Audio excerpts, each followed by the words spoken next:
Alexander, what's going on, sir?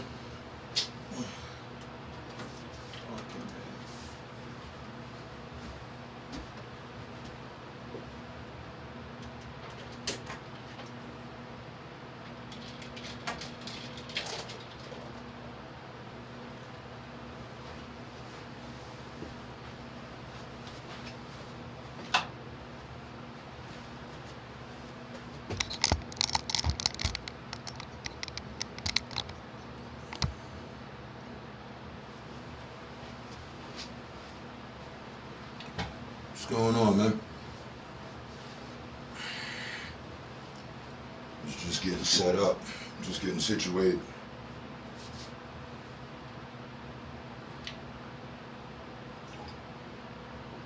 Hey, are you a member of Adam Clayton's page? Have you signed up with him? I mean, I subscribe to him, but I don't know how to become a member.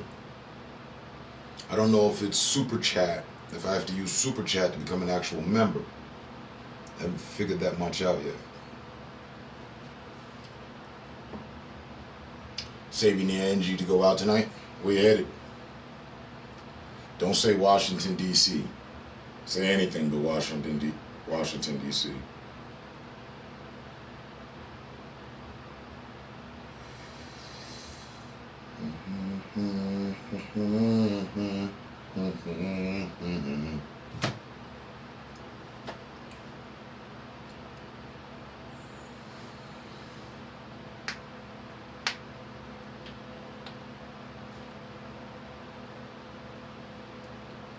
He's got a show that's coming on in 15 minutes.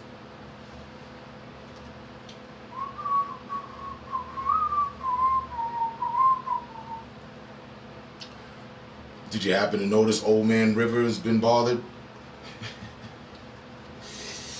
He's trying to suck my dick from a distance.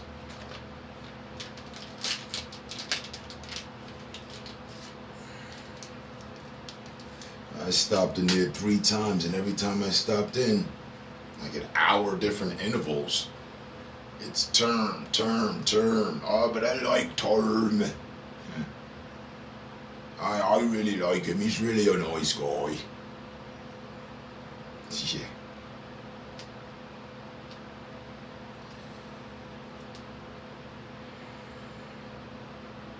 I got the Puerto Ricans crying about me, old white men, old white Irishmen,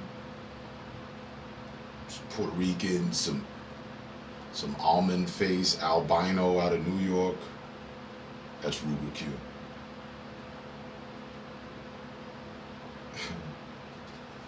Dirty, dingy motherfuckers down in Mississippi. But I didn't do anything. Oh man.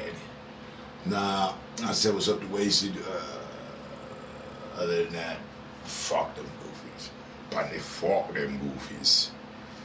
Yeah, I saw nephew. I saw that you said what up to him. I was gonna say what's something. I did, didn't I? No, I had intent to, and then I redrew my comment. I'd be like that sometimes. I'd be like, yo, you know what? Fuck it. But it'd be mainly because, I did look both ways before turning this shit on. And I just wanted to jump up and smoke my shit and do my thing. So some people, you say what's up to them. A lot of people, you say what's up to them. You have to be prepared. I think, just being respectfully, you have to be prepared to, chop it up with them for 10 minutes or something or the other. And I just wasn't prepared. No one's good on all that.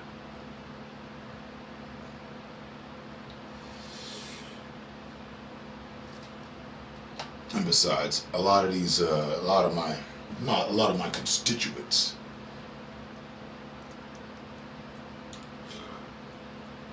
they see me, they don't say nothing, unless sometimes they do.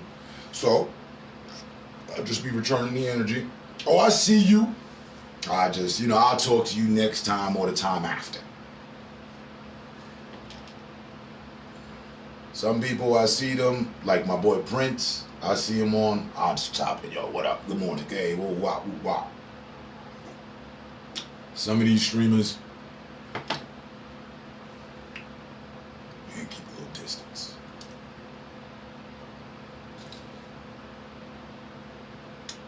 Don't want to show too much support.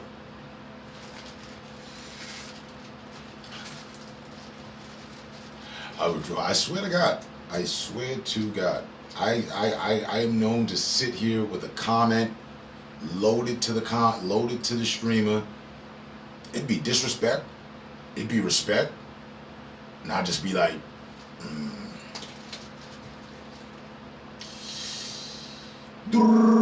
yeah, I'll plead the fifth. I'm not gonna say nothing to you. And it doesn't have to be that I have a problem with that person. It really doesn't. I just be like, I feel like talking to you, or I fucking don't. Or I just feel like texting, or I don't. Or if I text this, I'm gonna have to text more shit. And I don't even feel like, I feel like saying what's up to them, but that's all I want to say. And then I don't want to seem like, I'm running through for clout, just for validation and notice. Hey, so I don't say nothing.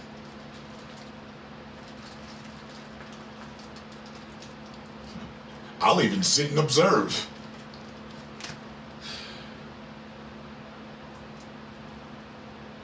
Fuck it. I don't owe anybody anything. If I say what's up to you, feel the appreciation in that.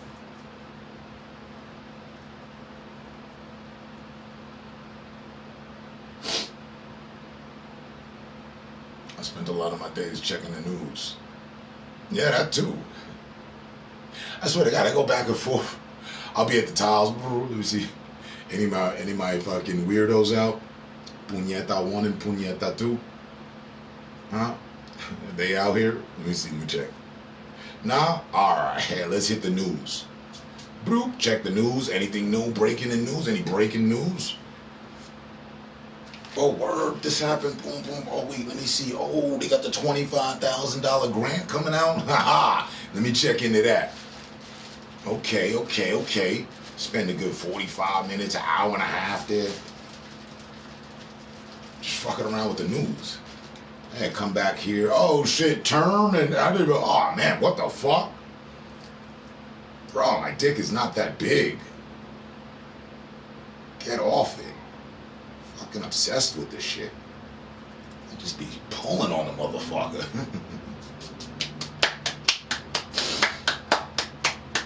I love to see these weirdos that can't live without me. They can't live without mention of me. They can't make it through a fucking week without TERM.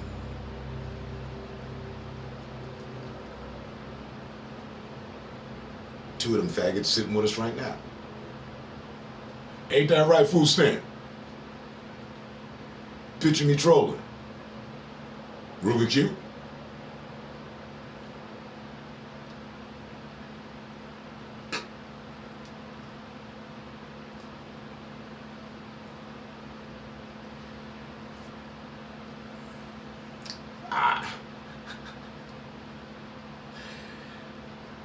They don't understand fully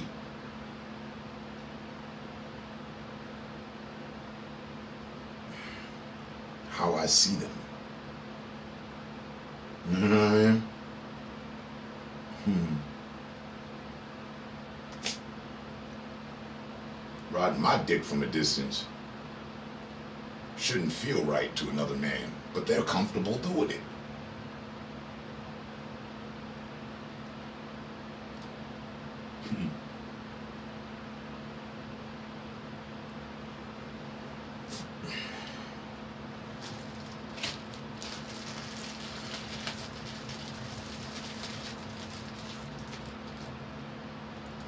What we got? 9 minutes. Don't leave out Natalie. Yeah, she might get upset. For her whole ass. Yeah, Natalie. She in here now. Natalie, you in here?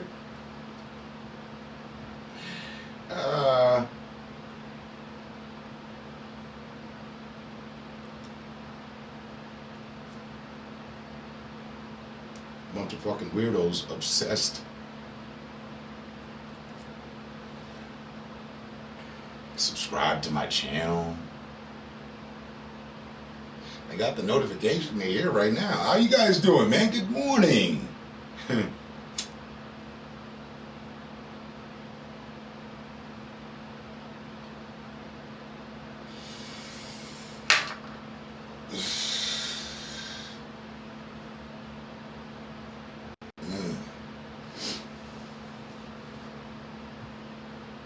I'm so proud, happy, just seriously overjoyed with my wife. She really takes care of my D. She does. These guys, they're trying to get all over it, pull one nut to the left, pull a couple of hairs to the right. They be on the D something savage. But she takes care of it. Day, night, midday. She keeps it protected. I really love her for that.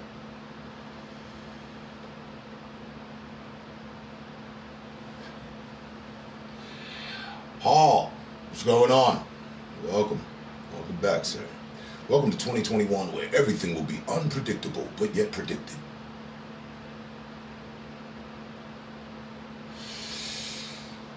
So, we've got... What we got? What you got? Give me what you got. 5 minutes, a little over 5 minutes. Hop into these politicking times. I didn't even go hard yesterday. I went old me. You know what I mean?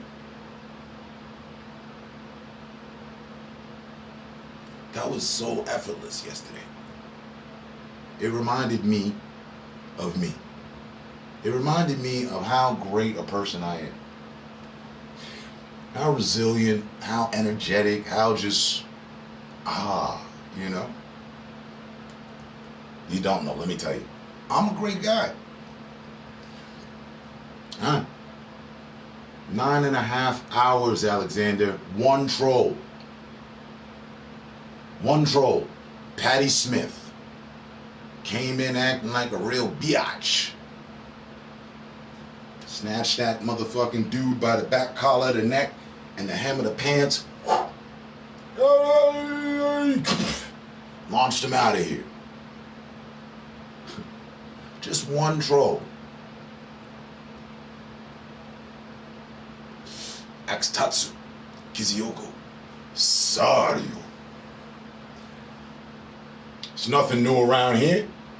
We've had graveyard shifts with just perfect tranquility. There ain't another streamer on here that could do it. Not one. Not one.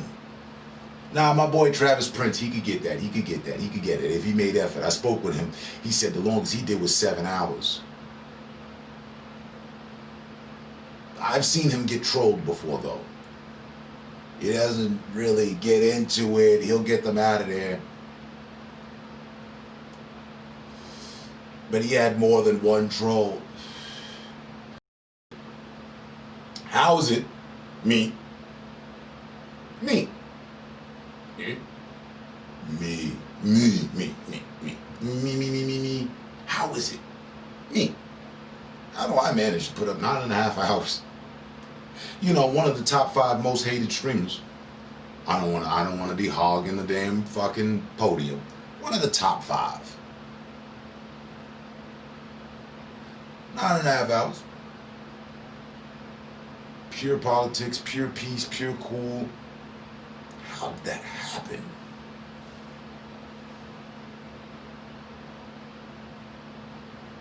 There's gotta be a record. It has to.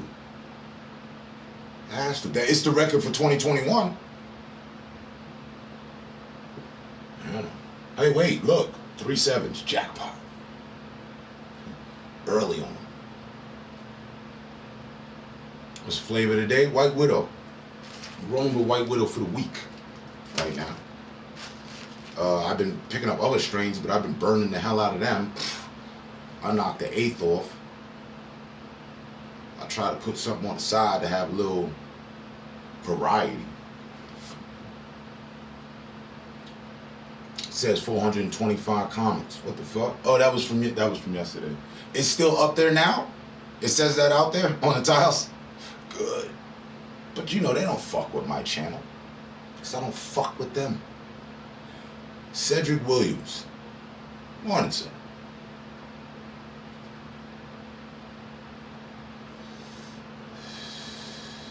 We still gotta talk. We gotta have us an OG convo, man. Me and you. I'm waiting for you to send a friend request. I don't know. Maybe you don't want to be friends, but we still gotta talk. We still gotta talk. I'm not gonna talk to you in front of an audience. I don't want to make the spectacle. I gotta talk to you though. Real OG to real OG, man. Man to man. We ain't never did nothing but keep shit thorough. Thorough. Remember the old school shit? Man, they get thorough as fuck. Thorough. We ain't never did but keep shit thorough, and we're gonna continue to do so. So I might have to wait till you got your stream up, and then I shoot you the friend request. But I'm asking, shoot me the friend request so we can chop it up one time for the one time. Party chat style. Just me and you. No audiences and no fucking, none of this shit. That's a cordial. But what do I think about the spectacle yesterday? Well, I think, now that I've had some time to sleep on the matter. Oh, you got the do-si-do. Okay, the do-si-do is good. The do-si-do is on point. I remember I ran across that string, I don't know, at some point last year. I was like, what the fuck? Do-si-do. Do-si-do. Do-si-do, your partner. All right, let me get some of that. I picked that up at the Wolfpack. Yeah, let's get into yesterday. Yeah, what do we got? Are we live yet even? Probably. We can delay off for a little 5. Right now, I'll send it tonight. My gaming profile. Can't comment. Okay. Alright, well, his blunts are lit. Here.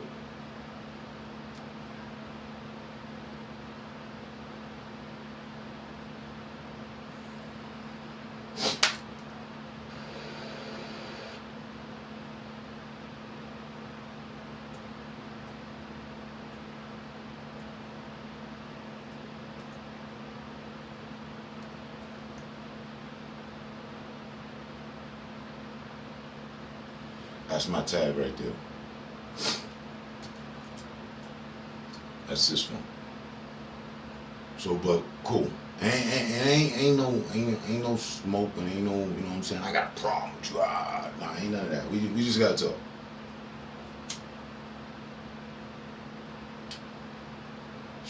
But so anyway, to answer your question, I think yesterday was an example of something that could have took place and should have took place a long time ago in this country, with the exception of the loss of life. If it would have just been not the whole storming the Capitol, but to see mass amounts of people at the Capitol. I mean, we got some dumb ninjas out here. People thought that they were at the White House. I heard someone say that. Yeah, I saw them text that. Okay, Omni Eyes, that you? They were, I saw this one dude texting. I always clown him for his lack of intelligence. You don't like him either. But I'm not going to mention his name, Captain Donut. Was talking about, the people were really wilding out at the White House yesterday. Now, what? No. That was the United States Senate, the Capitol. It's not the White House. I seen it. Omni-Eye, that's you. Okay. Right? And you might have missed what I just said. Right? To answer your question. Right? For the spectacle of yesterday. I think it was long overdue.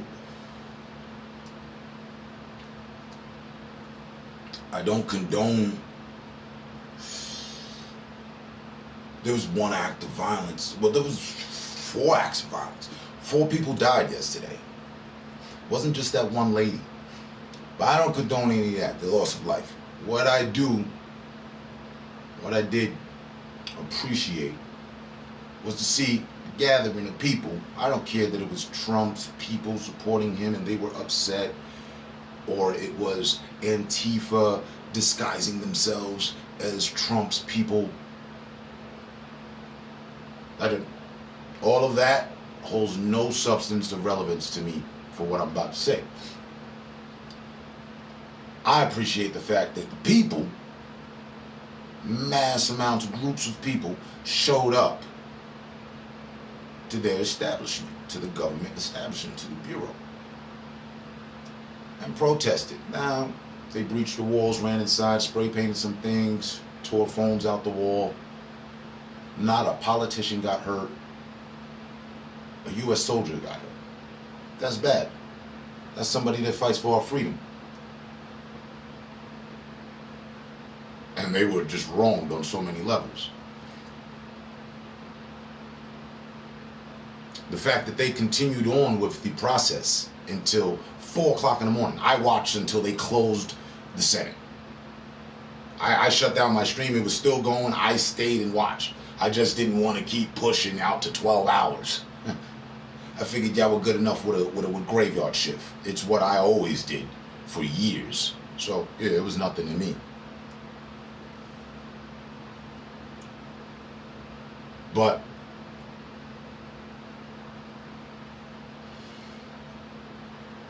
I appreciated seeing mass amounts of people there, since that we haven't seen that scene for the longest, unless it was someone's inauguration, but not in way of protest. As of recent, in 2020, yeah, with Trump doing the Bible photo op and all that, and things got out of hand then. And that was the White House. Had Buddy out here, Captain Donut, texting up about, you just see the white people at the White House? Yeah, nobody was at the White House. It was the U.S. Senate. That's why my title read yesterday, y'all politically dumb as fuck. And Captain Donut just proved it for me. I saw him texting to somebody else, yo man, them white people wilding out at the White House. No, they're not. Nothing went down at the White House. But anyway, I mean, it was a big White House. with a dome and everything, but that wasn't the White House. How you live in this country past 2 decades and don't know what the White House looked like? This is politically dumb as fuck. But,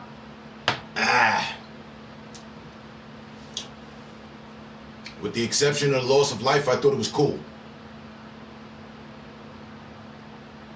I thought it was something that needed to happen over the last 10 years. We should keep them on their toes, scared. Just, so they know they need to do their job. They ain't bullshitting with the bread. Everything's good, or you want to get ran up on. Come on, man, if somebody owes you money, mass amounts of money, or is stealing money from you, mass amounts of it, what you gonna do?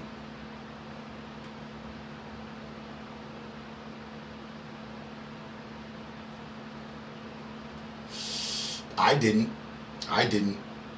Sorry, I don't share those sentiments, and it's not like the thing me and you were. No, I didn't hate it. I was surprised, and then I was like, yeah, this is what should have happened, because they feel too safe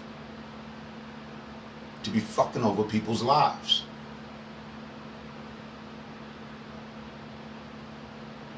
No matter what, it was a mob of people that were upset with United States politics. And that's where the politics are held. That's where the laws that we live by are made. So let's go there. I would have loved to seen everybody. Antifa, Black Lives Matter, Trump supporter, just everybody. Let's just all go. No different than the Warriors movie. Just all go. We got Antifa over here. We got Black Lives Matters over here. We got people that just don't give a fuck about all this shit y'all talking about, but we got issue with the people in the building. Just everybody pull up. It could be a peaceful protest. With the exception of the loss of life, it was a peaceful protest. Really though. Windows always get broken. Shit always gets broken during protests.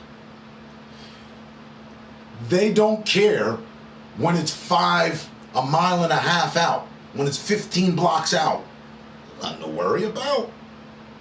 But when it's right there in your face, banging at the fucking door, and you barricaded on the other side, shit, you be thinking, oh god damn, that bill I passed, why did I do the people this way? They're gonna get me. There's no secret fucking cabinet. Can I pull one of these fucking library books and something open? I gotta get out of here. When them are your thoughts, oh, now you know. Now you know. The politician was definitely scared.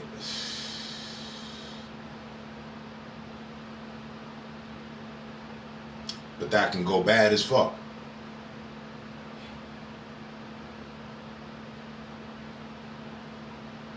People going poor, getting kicked out of their houses, apartments, and out into the streets. That's bad as fuck, ain't it? What we should do? Just, alright, whatever, what I mean? We'll keep waiting on the cavalry. They said that they're gonna do something, but damn, the Williams, the Smiths, Smalls, they moving out. Everybody moving out. I'm seeing less and less as the months go by. Residency, and where they going? They out in the streets. Good old family. For nothing. For nothing more that those people back at that fucking building not doing their job. They went on vacation for the whole year. They came back, hey, what's that? Money for the people. But what you talking? Oh man, bring that down. Bring that down. You know what? Come back to me next week. Come back to me next week. Bring that down. Your numbers is way too low. I need you, bring that up. In fact, no, bring it down. Bring it up. Bring it up. Bring it down. Bring it up. I'm going on vacation, man. We'll catch you people later. These people don't want you to have no money. Then on the other side, well, they don't. It's up, it's down. They don't want you to have any money.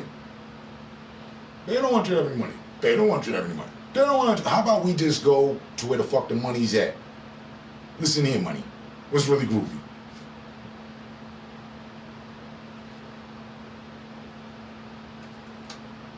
I'm glad that the people, I don't give a fuck which group it was, I'm glad they didn't hurt people. No, they got hurt. They had the opportunity. They were armed. They could have shot some motherfuckers. They could have, while you barricaded in there, like, stand back.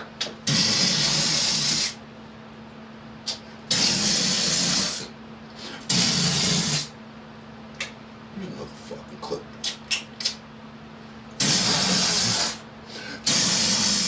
Ah, stop. They could have been all that.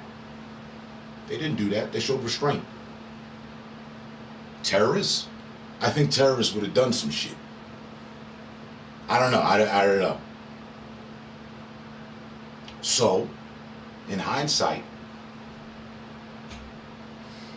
very unfortunate, but needed. I think. We're all entitled to our own opinions.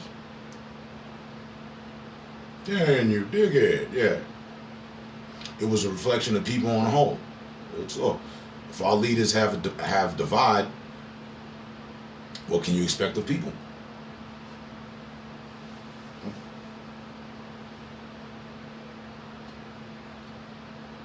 You saw, I don't know if you saw, I saw how they ran shit. Because the Democrats had won, Nancy Pelosi, she was giving people 5 minutes to hear them out. Okay, let me hear your 5 minutes for why you think this isn't a good idea. Okay, debate. But decisions were already fucking made. These people are talking, yeah, y'all broke rules, you're going against things, you're not supposed to be doing it, this is not the way, that's why this was put in play, and then furthermore, bam, time, yeah, anyway, next. Yeah, the court will hear you for 5 minutes.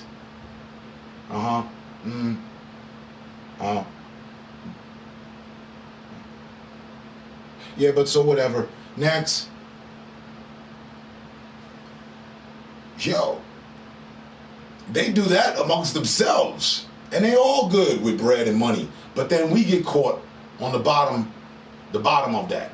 Those are your representatives. Those are your people speaking. It's just getting shunned. You know, the same way I be doing with weirdos and trolls. Wait, what you say? Oh man, have a talk glass, shut the fuck up. Next. So I was saying, you know, so for me,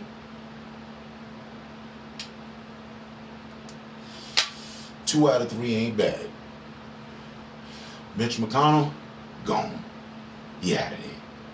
I wanted Nancy out of there. I don't like the bitch. I can read her all too well. She doesn't give a shit. She doesn't. She stumbled. She stumped at playing. She stumped on her acting as if she did. I don't know how she's made it this far. But it is what it is. There was a revolt. A revolt. It wasn't a revolution. No. Because if it was a revolution, they would have held the place hostage and took some politicians.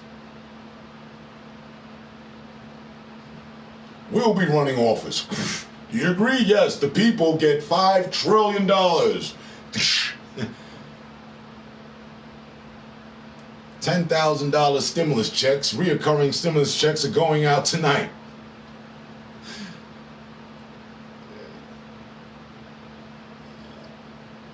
It's about time we all get a chance to live. And stop scraping fucking crumbs out of people's boot heels. Get the heel of your boot out of my eye, man. I don't like it. I can't see properly.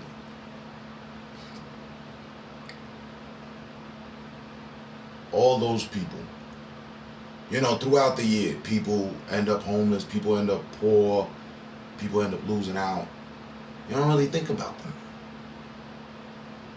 Well, now it's time to think about them.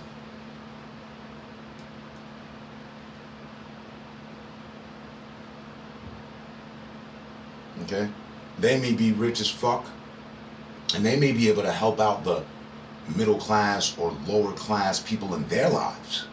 They can do that. Nancy Pelosi, she can help her whole entire fucking circle. All of them can.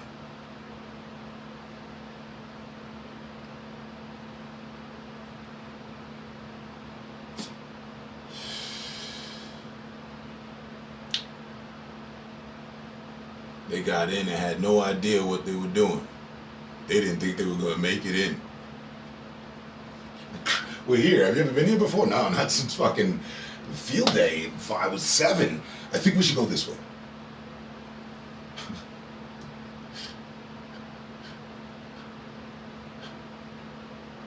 Yeah, it more shit show. They really didn't think it through. They were just upset. And there you go. Good enough. I'm glad, yet again, with the exception of the loss of life, and I don't know about the other 3. And I think that was all on their side. It wasn't any of the people that killed any officials. It were officials that killed people. I think somebody had a heart attack. Maybe somebody got trampled. I don't know. I have no inclination of what the other 3 were. I caught some information and they said it was medically related. So I'm thinking stroke, a heart attack, I don't know. But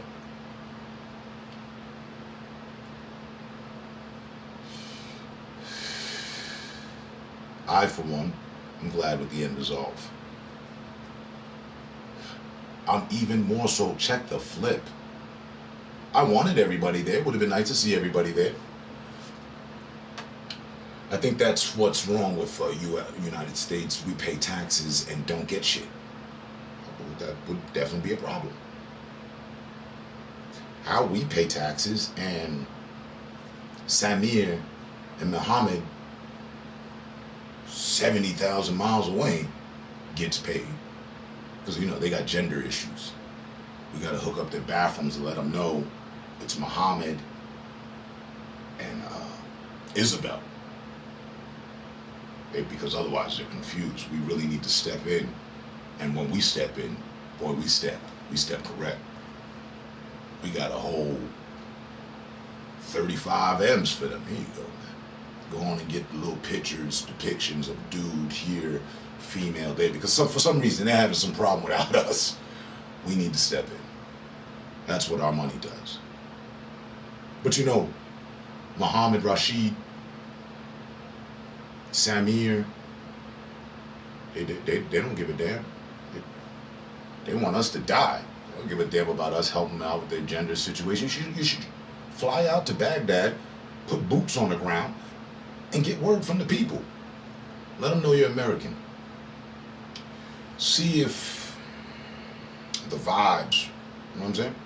The love is reciprocated. You can tell them, no, wait. What do you mean you want to cut my head off? I'm the reason you guys have bathrooms organized. I'm part of the reason. Come on, Muhammad, calm down. No. Mike Pence or Trump? Not me. They took my money from me and gave it to you. I just came to see the work of the fruits of my labor, my investments. Muhammad, calm down.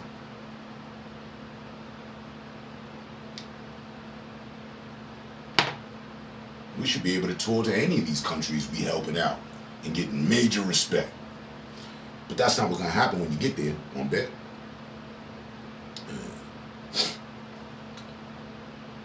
A streamer I've watched was in there just for views. Now he'll do time. I'm hoping one of our streamers wasn't at the event, because I think that's the event that he was boasting about going to. I don't know. Exactly. All the money we give and people People here can't pay rent. But we're the richest country. We're the youngest, and we're the richest. We made money fast, extremely fast. We're the youngest, but yeah, we're the richest of the family.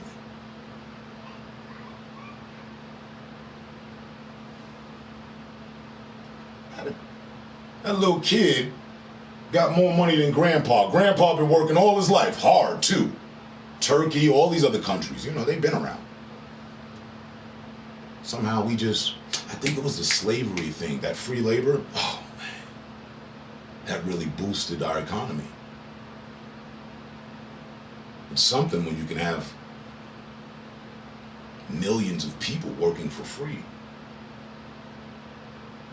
You can really get ahead. Right, so, but we're the richest, we're the youngest but the richest, and America eats its own. And I ain't interested in being nobody's snack. You want to sit down and eat with me? Cool, man. What you bring to the table?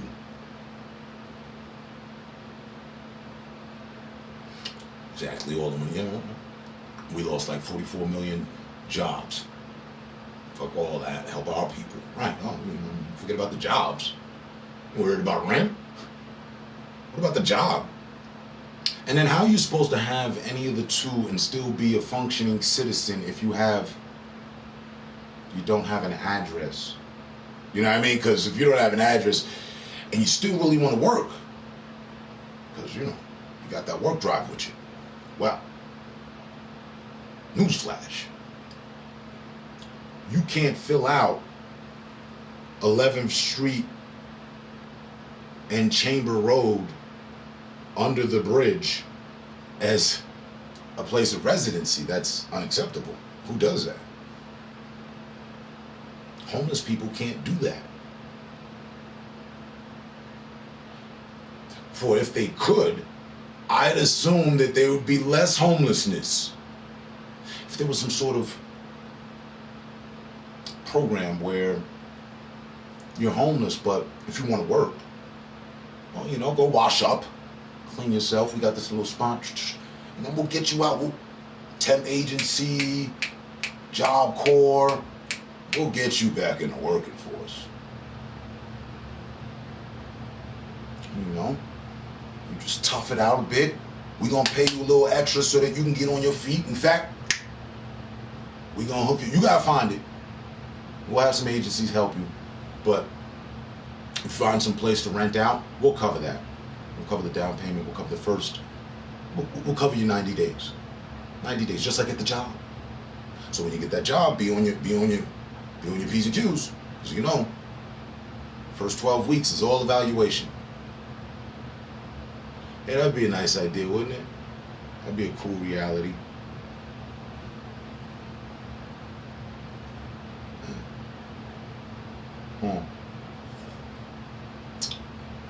But no, we're overthinking it. We're definitely overthinking it because we need to stop the Asian carps from making the trek over to here because it's not the fish we like. And why should we have our waters flooded with Asian carp? I mean, come on, you already know we have total disgruntlement with Asians. We don't need their carps in our water. So we're going to send them $2 billion. Keep those carp at bay. I don't like fish, but fuck it. It's for the planet. It's for the better. It's for the better of good. No, that seems overthought. But that's where our money's going. You cool with that? I'm not. And I don't think any of the people that showed up at the Capitol, the White House, or any of these protests are happy about that either. But at the White House, the Capitol, Congress, Senate, this is where they delegate these things. This is where they put all these plans together. So we should go there. We should go there. Yeah.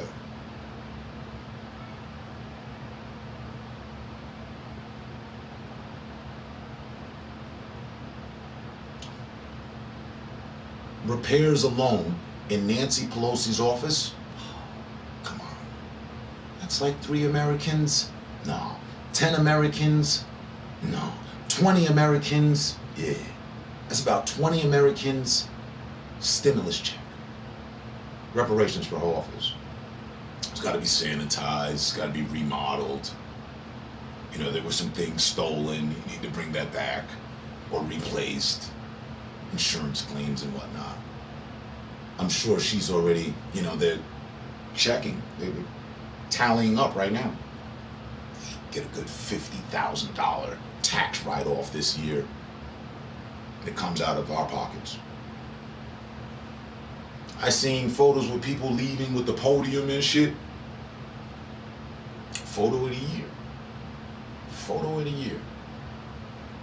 Funny thing, when I was streaming yesterday, as soon as I started, like within the first hour, I had the magnifying glass out and was watching the video, and I'm like, I don't see any black people. No.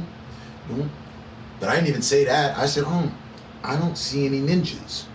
Damn, ain't no ninjas there? Oh, this seems like the MAGA people. But I know there's some ninjas in the for Trump too. So, but I didn't see any of them there. Just a bunch of angry Vikings is what I called them. And if you look at your photos, boy, who buddy with the big horns and the Viking hat and the painted face like he was headed to a soccer game? I hadn't seen him. I hadn't seen that photo yet.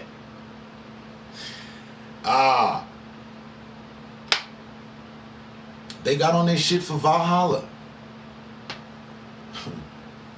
There were people out front talking about, if we die for the cause. All right. What you want? It's now a part of American history.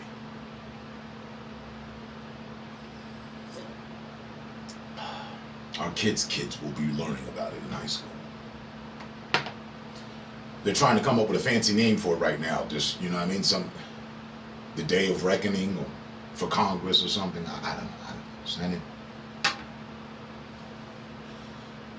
That's true. I'm from the Bay Area, aka Tent City, Skid Row.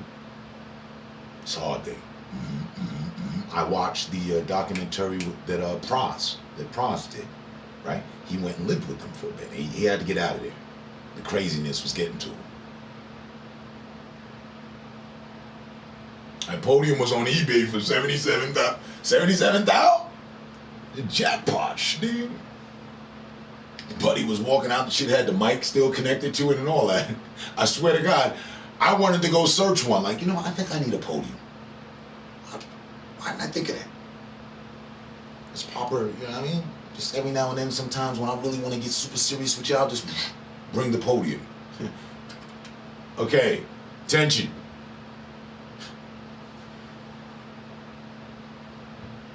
Buddy had the podium under the arm, smile on the face, head tilted back like, yeah, we doing what we want around this bitch. There was no distress in his face. You didn't see him running. He was walking smooth up out of there. Third, that's because power doesn't care what color you are. Only if you're rich or poor. I know that. I'm well aware of that, sir. And that's what needs to change. That's the devise that needs to change. That's the devise I've been speaking about for the longest.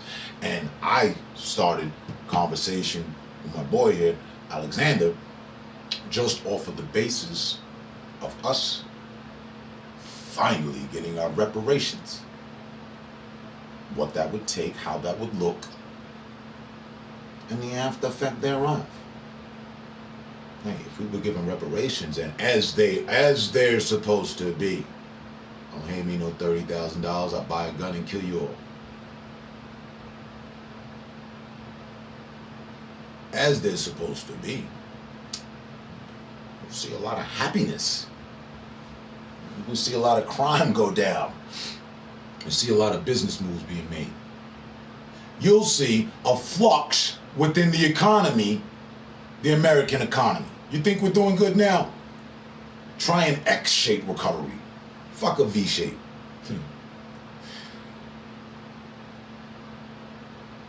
And it wouldn't take anything but putting the military to the side for 2 quarters, 2 fiscal quarters. So beginning of the year, they're not going to get their military bonus for state-of-the-art fucking robots they trying to build and shit. That's cool. I'm all for it. But we're going to put that on pause till the fall. Boys are soldiers. Men and women are soldiers.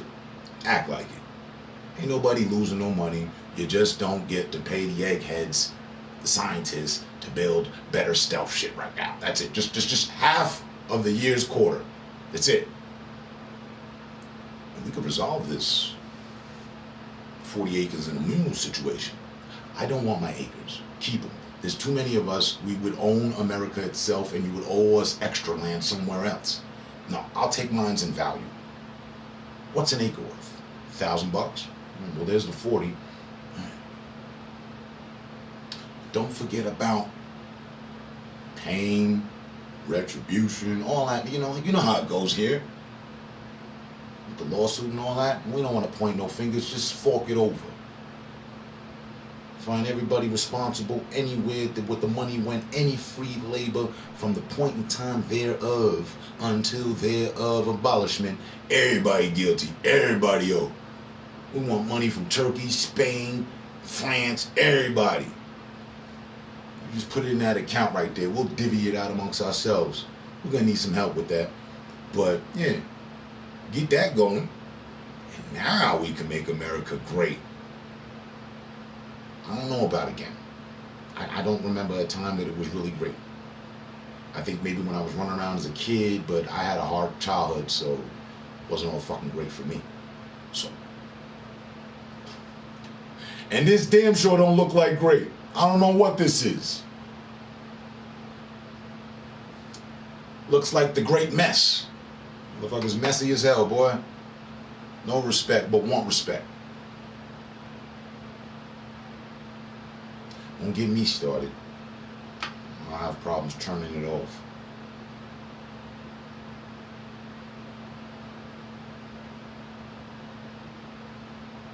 The only time you're supposed to get respect is when you're rich. Michael Jordan, Kobe, Tupac, Biggie. Please, bring me 5 respected black rich people that are respected 2 and 3.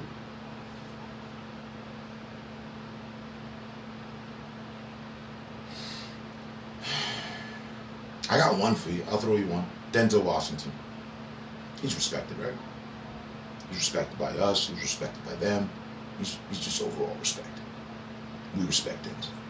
There's some people that they think he's a part of the Illuminati and whatnot. Ooh, but, fuck it. It's a smear campaign. He's respected. Who else we got?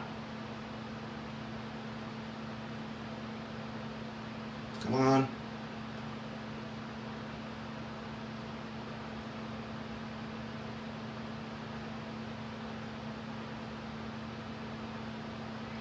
You can't say Obama. He ain't respected. He's respected, but he ain't respected. You see what I'm saying? So, and even when these people have money, it's, if you ask me, off of one side, on their side, on the rich, it's fake respect. They like him for his acting. Man, you embody the role so well. It's very believable. I feel like I'm there.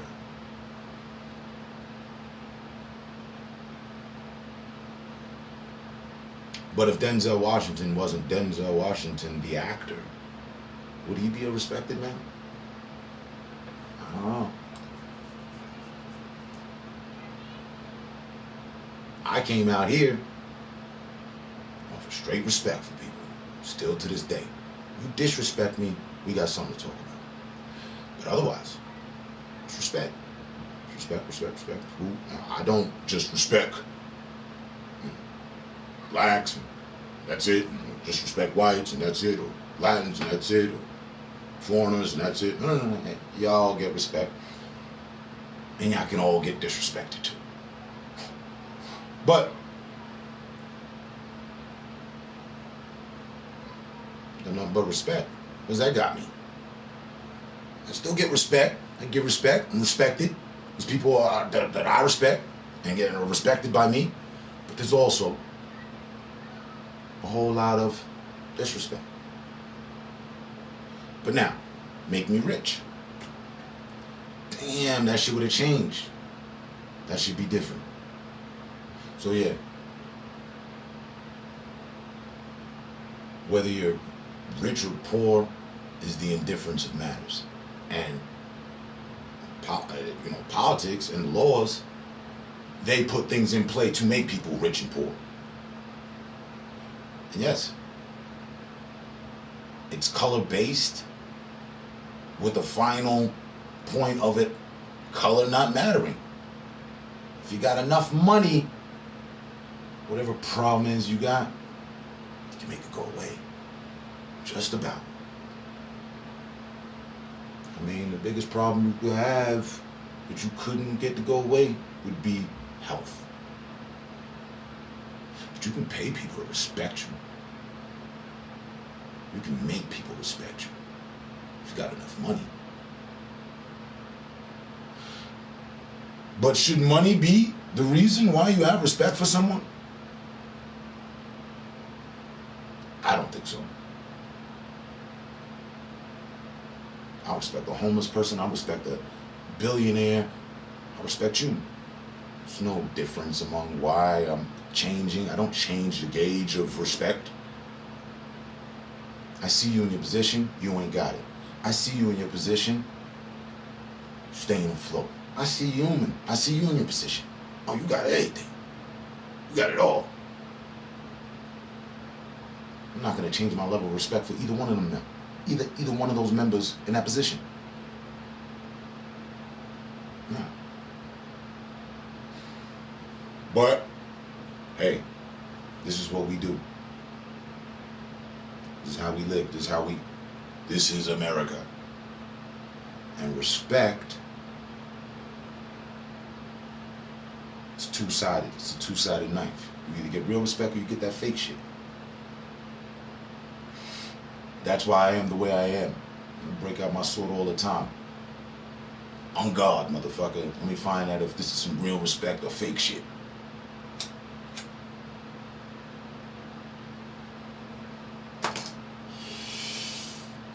Know your surroundings. But enough of my ranting. Let's see what's going on, all things politics, continued into the day, eh? Shall we? Want to stand out online? Go to Wix.com and create a professional website that's sure to get you noticed. Republicans are calling for the invocation of the 25th Amendment, articles of impeachment, to have the president removed. Oh, yeah. And real quick, we didn't get to that. What do you think about that? I want to know your thoughts. I'll give you mine in real short. As far as the impeachment, I think it's stupid. I think it's stupid as fuck. The man's got 13 days left to go.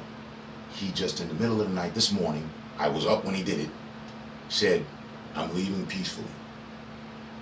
I'm leaving peacefully. What I said before, whatever, scratch that. Because he doesn't want to fuck up his legacy. I get it. So he was going to leave peacefully any fucking way. That's how I've always felt. But he said he's leaving. So now the fucking witch jumps up. Oh, impeach him. Bitch, it's a week and a half left. Like, you don't even have enough time left in the process. Like, putting the process together is going to take a week. So you want to impeach him 3 days before he's walking out the door? Fucking petty. That's why I don't like Nancy Pelosi. She got away scot-free with her life yesterday. But she still doesn't understand. She still doesn't get it. Don't focus on him. Looking for point of blame and whatnot. Blame your motherfucking self. You think, yeah, what the fuck? I mean it when I say it. I wish they would have caught her. I wish they would have caught her. Knocked her tailbone out of line real quick. Give her a swift kick in the ass down the fucking Capitol steps.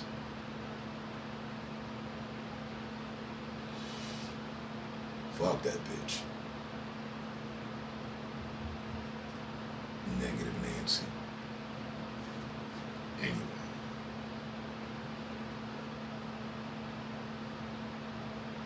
It's a waste of time. Yes, it's lame. And it's a complete waste of time. And replaced with Brings back to on this Thursday afternoon edition. Hey, this is the first time that we're doing this live at 4 p.m. Eastern Time.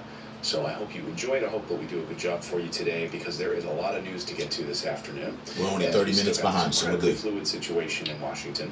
Jackpot. With 13 days left of President Trump's presidency, or it could actually end much sooner if calls from Washington today, Congress, growing number of calls from members of Congress to impeach President Trump.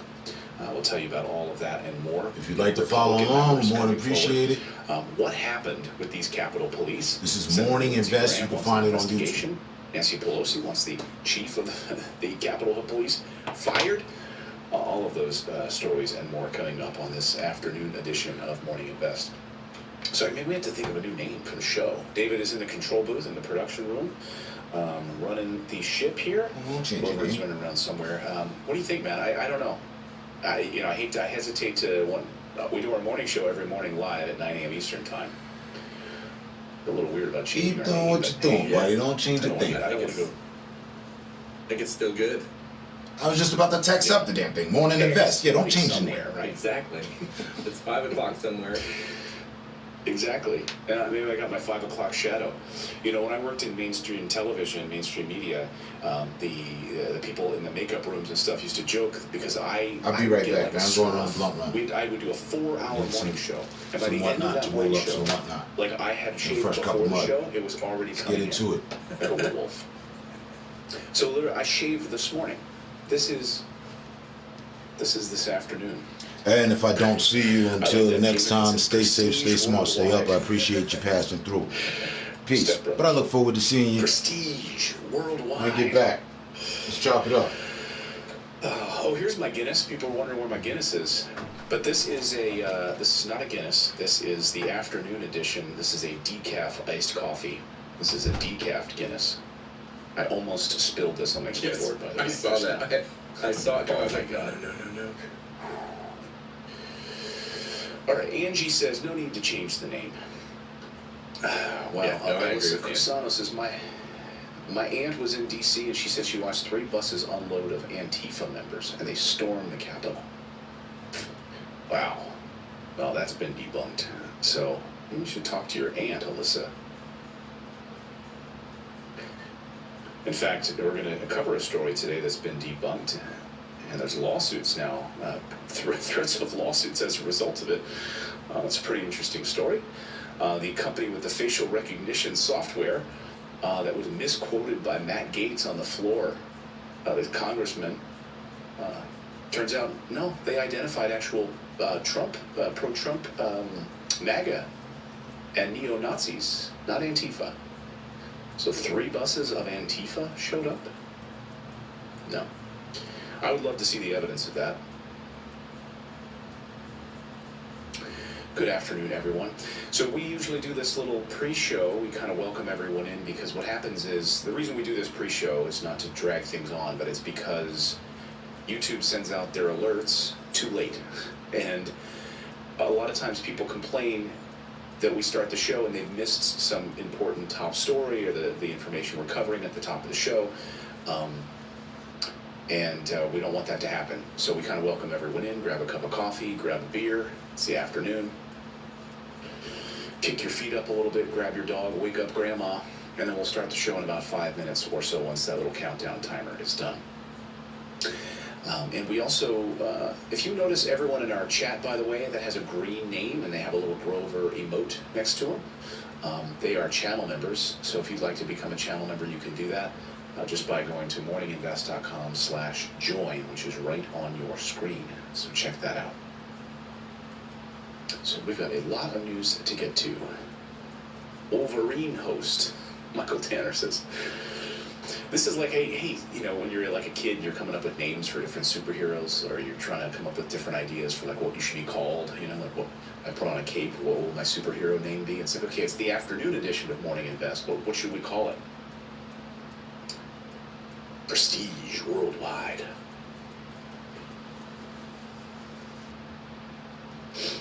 Phil D says, "What is people wanted to know what Antifa means? It means anti-fascism. That's what it means. Antifa is that's the short for anti-fascism." Alyssa Cusano says, "I'm a little conflicted. I feel completely biased against both parties now. Yesterday was disgraceful, and while everyone's rejoicing in Biden's win, I'm sincerely worried for our country." And rightly so, because again, I think the big thing, and I think you're right to feel that way, and Moria says the same thing.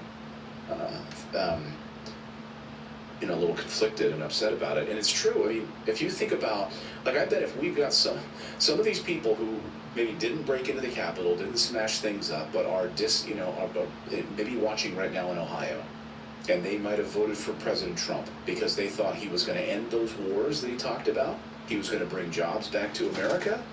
He mocked George W. Bush for getting us into Iraq and Afghanistan. He said all of your jobs that you work at the air conditioning factory here in Ohio, the Carrier factory, or in Indiana, those jobs are now going to Mexico. And he struck a chord in a way that Hillary Clinton didn't. Hillary Clinton, went into coal country, went into the Rust Belt, and got her hat handed to her by President Trump in 2016. He struck a chord with that working class, blue-collar voter across the country who feel like Washington has continued to lie to them and continue to let them down. And so there's a lot in common, I think, with me as a progressive. My son tonight was asking this afternoon after school, he said, what happened, Daddy? He's 10 years old, and I had to explain. But I tried to explain it in as simple terms as possible, and he got it. And I said, these people have been upset. I said, but a lot of these people who stormed the Capitol, were insurrectionists. They were trying to terrorize the Capitol building, terrorize the police, and that's not right.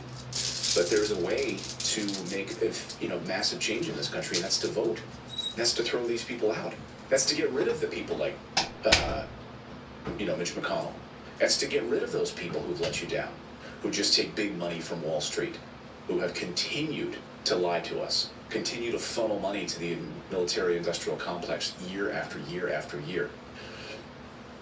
And President Trump did nothing to tamp down this violence, did nothing to de-escalate the racial unrest in this country. He called upon white supremacists, stand back and stand ready. And the Proud Boys tonight are saying, we're ready. We heard your call, Mr. President. We are ready. Couldn't he come up and right now send out a message to these white supremacists? No, he hasn't. That's where we are. So I said to my son, I think we probably have a lot in common. If I was to sit down with a disaffected Trump supporter who, maybe right now is out in Wisconsin, who maybe voted for him in 2016, is unsure about it now, and maybe didn't vote this time, and they're just upset at everything, that person probably has a lot in agreement with us. If I would say, do you believe in having, everyone should have health care in this country? That person would probably say, yeah. I'd be like, yeah, I agree with that. Me too. I'm a progressive. He'd look at me and say, really? Yeah. Okay, maybe we agree more than we don't. What do you think, John? Should we end all of these foreign wars? Stop killing people overseas and funneling $780 billion into a military-industrial complex? Yeah, I believe that. And I'd say, yeah, me too. Then I'd ask him, hey, do you think we should build walls to keep brown people out of America? He'd say, yeah, I believe that. And I'd say, see, I don't believe that. That's where we differ. But okay, we got some things that we're simpatico on. We're making progress here. How about if we paid Americans a living wage? We had health care. Would you be worried that a California farmer hires a Mexican person on on a visa program to come here and pick strawberries? No, you wouldn't care. So there is a lot of unrest, and rightly so in this country, and I understand that. All right, we're going to start the show here. So thank you for your questions, and I will always answer your super chat questions and questions as they're coming in here in the chat throughout the show.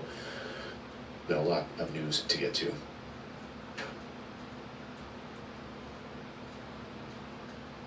Denise W., you do have a green name. See in the chat. She's a member. She does have a green name.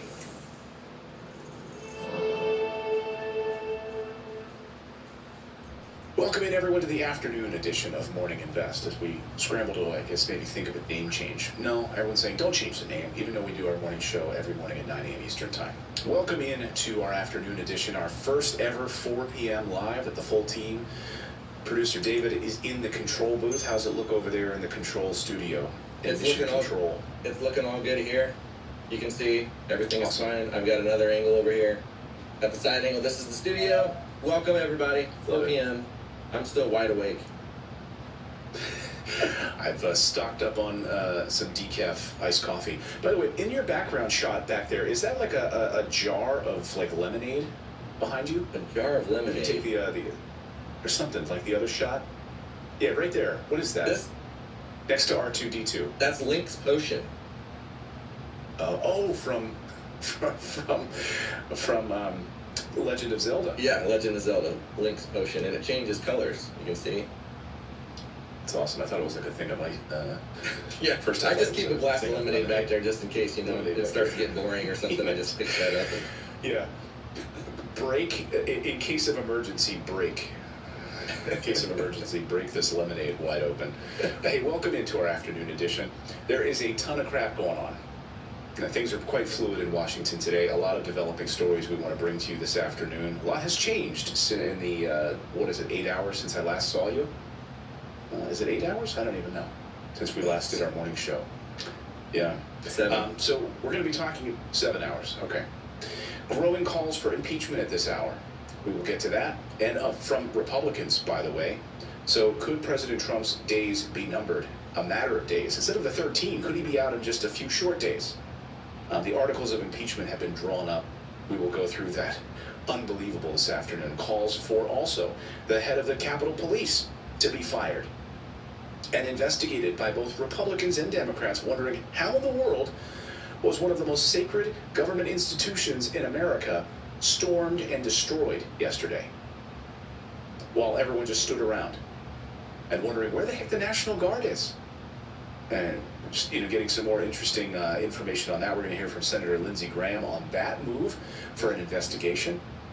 Good to see everyone who's in the chat. Please, this is one of the, we are a progressive show. We cover progressive issues, and we are the only live interactive show that covers these issues on the internet. Everyone else who does these types of shows ignores their chat, by the way. So we have a live audience that I love hearing your feedback and your questions throughout the show. So thank you so much for being a part of this great community. This is a dream of mine. Back when I did network television for 20 years, I always dreamt of being able to do a show where I could have real-time interaction with our audience. I pushed and pushed and pushed the people at the network where I worked to try to do this. And the best we got was just asking Twitter questions. That's not live interaction, by the way. So welcome into the show. I want to tell you before we get into the news here about our newsletter. We've got a free newsletter which we publish every day. I hope you'll subscribe. We publish it first thing in the morning, so you should get it around 6:30 in the morning into your inbox. Again, it's totally free. All you need to do is go to morninginvest.com is the website. And I thought I had a little screenshot of it. I don't. Oh, yeah, here I do. So here's what it looks like. Just put in your email address, and our email will be delivered to you first thing in the morning. We cover about 6 stories that we think are important for you and your family. Plus, we do it with a little bit of humor, we hope. So just put in your email. You'll get a welcome email. You'll get it first thing tomorrow morning. We publish the newsletter. All right, let's get to a lot of the news unfolding at this hour. So, we'll, of course, have some breaking news, and we'll get to what Nancy Pelosi just said in moments. And Chuck Schumer, of course, the incoming Senate Majority Leader, is calling for the president to step down or to be removed from office. Seemingly, he's worried that, of course, in the last 13 days in office, Donald Trump could do irreparable harm to the country, which is entirely possible. I wouldn't put it past him at this point. Social media platforms, of course, have banned him from their sites. Shopify, you know Shopify, the online retailer? They've taken the Trump store down. So I know all of you watching right now who wanted to order your MAGA hats and your MAGA underwear and your MAGA beanies, you can't do it. And your Shopify MAGA has My Pillow pillows. your MAGA My Pillow. Get your My Pillow discount codes. Yeah, can you believe that? Shopify, the online retailer, has taken the Trump store down offline. And the president has been, like, in the White House raging about this. Of course, he was the one who fomented these riots, told people to go wild, march on down Pennsylvania Avenue. Some House Judiciary Committee Democrats right now are circulating articles of impeachment. Ilhan Omar, of course, who we talked about earlier, the Congresswoman, she, oops, I don't have it here. I didn't pull it up. I forgot to ingest that tweet. I didn't ingest that tweet. Let's see if I can find it, though. Is this... No, this is Cori Bush. She called for the members of Congress who incited domestic terror attacks through their attempts to overturn the election must face consequences. They have broken their sacred oath of office. And she's introducing articles of resolution calling for their expulsion. So it's a moment of truth right now for people like Ted Cruz, Senator Josh Hawley, and others who were fomenting this yesterday. And a fight almost broke out on the floor between Ted Cruz and Mitt Romney. It's a pretty incredible sight. Republicans are beginning to flee. Last night it was Senator Lindsey Graham. We played you his audio on the morning show. And it was Kevin Cramer, the Republican from North Dakota. This morning, it was Senator Tom Cotton. Yeah, Tom Cotton, the Republican from Arkansas, who suddenly now is just putting some space between himself and the president on Fox News. Watch this. Senator Tom Cotton, who has been in love with President Trump. Senator, good morning to you. Morning, Steve. On this Thursday morning, as we look in the rearview mirror about what happened yesterday, what do you want to say to the American people about the debacle on Capitol Hill? Steve, I want to say that mob violence is never an acceptable form of political expression. Last summer, a lot of critics on the left said that I should not have said that we should use all available means to law enforcement to put down mob violence when insurrectionists gripped our streets, even if that meant sending in the troops. Yesterday, though, there's no difference. It shouldn't matter what kind of signs the mob carries before they become violent. There's no acceptable basis for mob violence in this country for political purposes. I want to express my gratitude to all those frontline Capitol police officers who protected senators, helped frail senators evacuate from the chamber. All three of them? I want to thank the 3 police that showed up yesterday. Really kept us, that put up a piece of furniture to keep us safe. Thank you. Thank you for your service. Who tried to defend the perimeter of the Capitol and then cleared the Capitol of all of these insurrectionists. I'm grateful for them and the work that all the other law enforcement agencies that were called in to do to protect not just senators and representatives, but the staff and the support workers that we have around the Capitol. Yeah. So he did call them insurrectionists. I'll call them seditionists, insurrectionists who want to topple government. You heard sound from multiple members of the MAGA team that were pouring in saying this is a revolution. We're here to take back our country, to overthrow this government. So here is Republican of Arkansas calling them insurrectionists. Just so we're on the record about that as we unfold this show. But let's ask about the president. The Senate was delivered to the Democrats yesterday. Ossoff ended up beating Perdue, and that was announced yesterday afternoon or last night. And many Republicans are worried about what that means for the progressive movement. What do Republicans plan to do to ensure that some of these radical agendas are not passed? Yeah, Ainsley, obviously I'm disappointed that my good friends and great senators, Kelly. By the way, it's radical. It's radical to call for health care and to pass stimulus. Imagine how radical it would have been. We probably wouldn't have had this unfold yesterday at the Capitol had stimulus passed weeks ago. If stimulus had passed at the end of the summer and Americans had received $2,000 a month, and just like Canada and all these other countries. Oh, and by the way, if they lost their job, at least they'd be protected with health care. It's radical to give the people what senators and Congress people already have. It's radical. Right. So Senator Tom Cotton is radical, right? Because you have health care. You have socialized health care. How are you dealing with your radical socialized health care as a member of Congress? And finances, $15,000 a month we give him. Yeah, $15,000 a month. Oh, and by the way, David, you forgot to mention the $30,000 furniture budget that you get to decorate your office, Senator Cotton. Yeah, for a total of around $17,000 a month that we give them, and government ran health care, but it's socialism when we want it. That's radical. That's radical, Dave. You can't. It's totally radical. But the $30,000 furniture budget, that's America's furniture budget, because my Senate office has to look great. I need leather couches. So that I think what they're probably most pissed about is that these insurrectionists came into their nice offices and went through their desks and peed on their leather couches. Just think if $30,000 was the average income of a person. You know what I mean? Like that, $30,000 a year would change some people's lives. Yeah. And they're buying furniture with it. Yeah.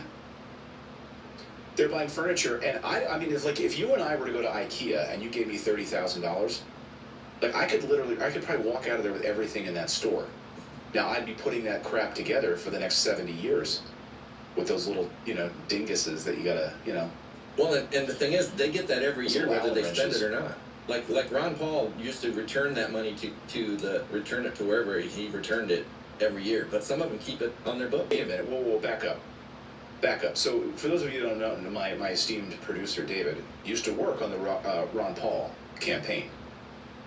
They got a $30,000 per year furniture budget. Yes, and whatever. And there's other things they get too. There's a bunch of other things they get per year, and Ron Paul returned all of it. Like he never kept it because he was like, this isn't right. But a lot of them they just keep it. Buy ice cream, buy cookies, whatever the office might need.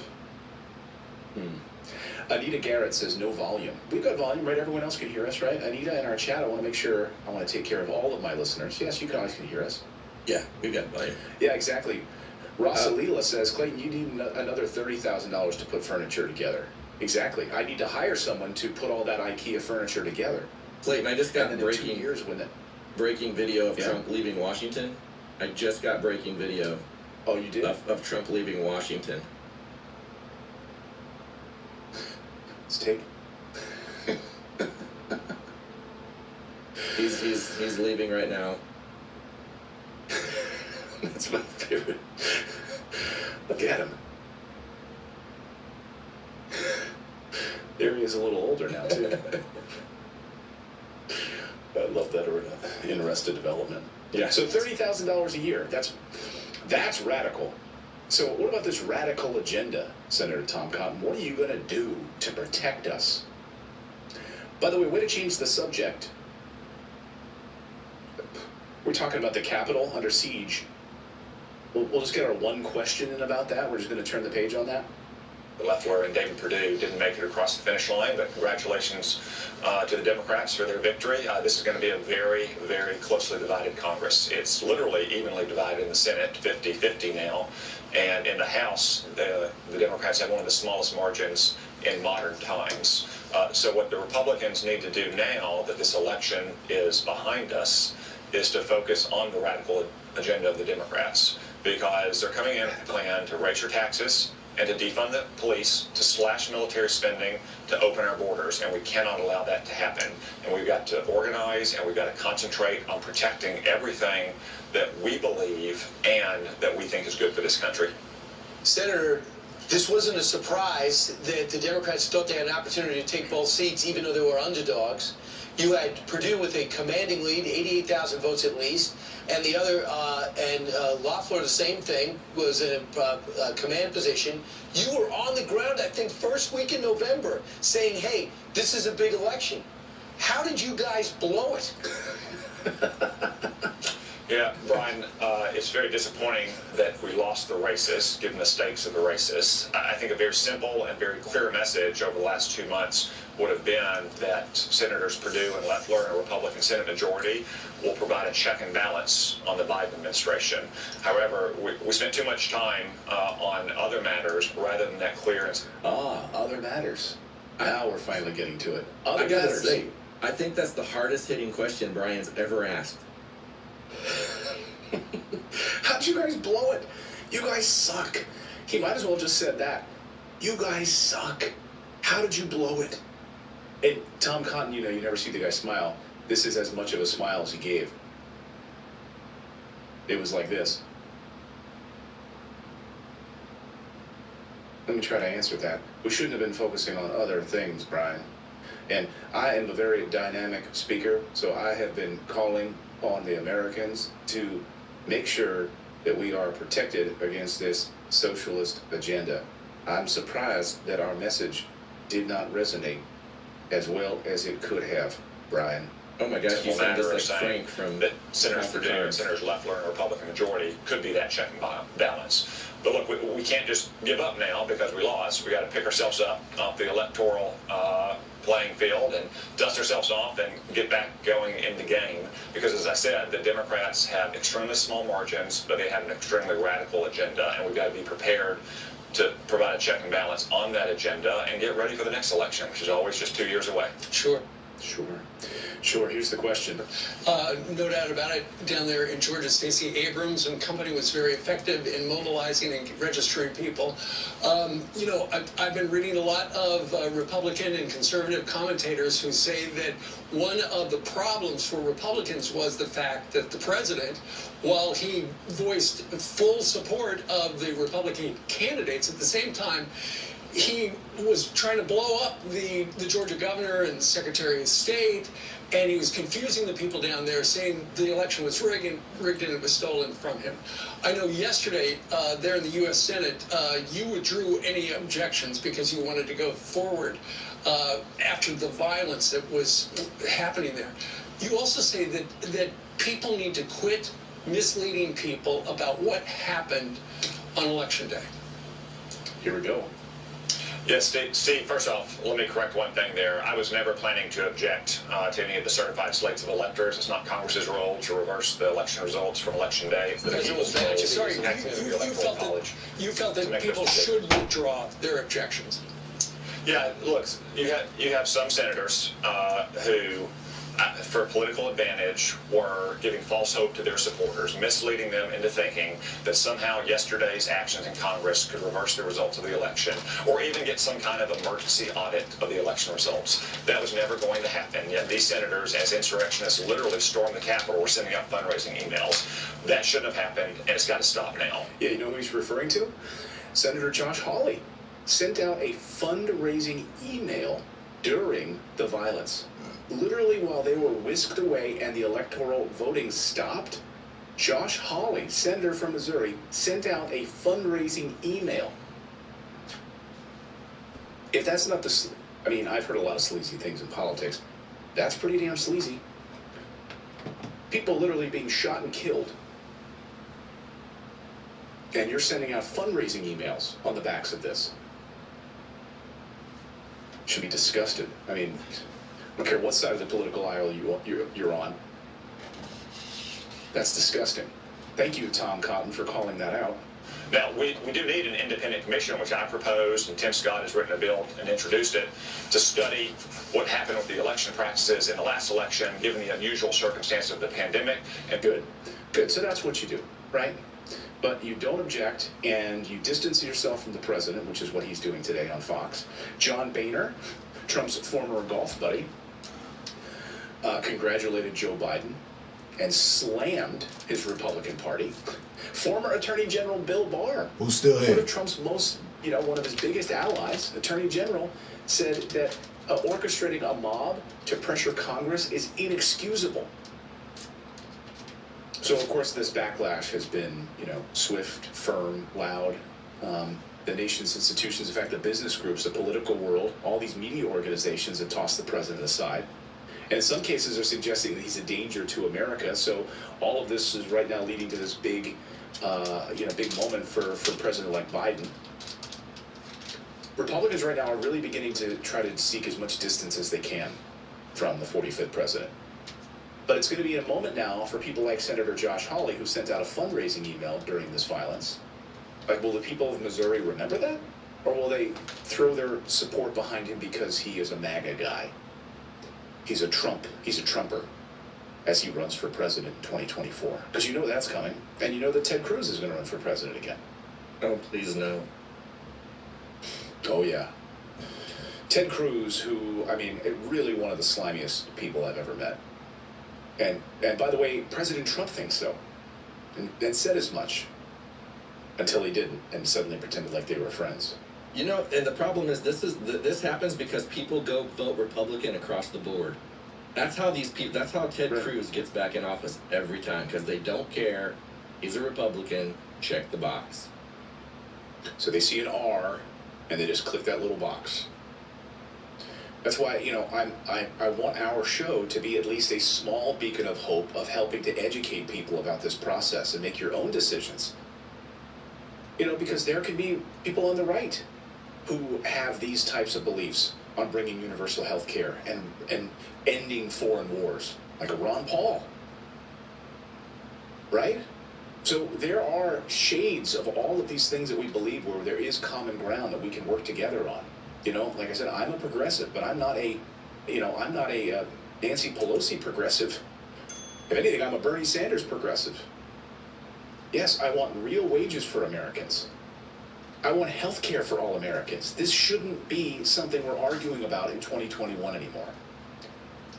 And the fact that Tom Cotton just a moment ago in that Fox interview blew a lot of smoke about how Democrats, this radical agenda, they want to reduce our military. No, they don't. Have you met Joe Biden? Joe Biden votes to expand the military. He's presided over multiple wars with President Obama. What are you talking about? I love that this radical agenda we keep hearing about. Really? They're like a handful of people. AOC, Bernie Sanders, a few others that actually stand for the things that we need in this country, that aren't bought and sold by Wall Street. What kind of radical agenda are you talking about? Nothing is going to change in that way, and you know it. Senator, it's all rhetoric, and you can go on Fox and blow a lot of smoke. Karen, thank you so much. I've learned so much from your show. Thank you. Thank you, Karen. Love you. So this president is going to leave office with the worst reputation of anyone since Richard Nixon. And Republican lawmakers right now are privately suggesting that Trump's station in public life is over. Good luck if he starts his own party. So right now, they're trying to get their policies enacted in exchange for putting up with, they've been trying to do this in exchange for putting up with Trump's behavior over the last 4 years. Well, that's run out. That's gone. And Trump has left the Republican Party in tatters, ripped apart. So now Senate Republicans are suddenly eager to ditch him. House Republicans are totally split on this. And right now, the leadership is having trouble coming up with ways to condemn President Trump. And there's a faction of lawmakers right now that are looking to get him thrown out of office. So right now, you have GOP members. In fact, here's Representative Adam Kinzinger, who just now called for the 25th Amendment to be enacted. He's a Republican. He is no fan of Trump, though. So it didn't take much for him to jump on this. He's calling for impeachment. Listen to Representative Adam Kinzinger. Yesterday was a sad day, as we all know. It was the day where fire stoked by the president and other leaders finally left out of the pit, and it lit the trees.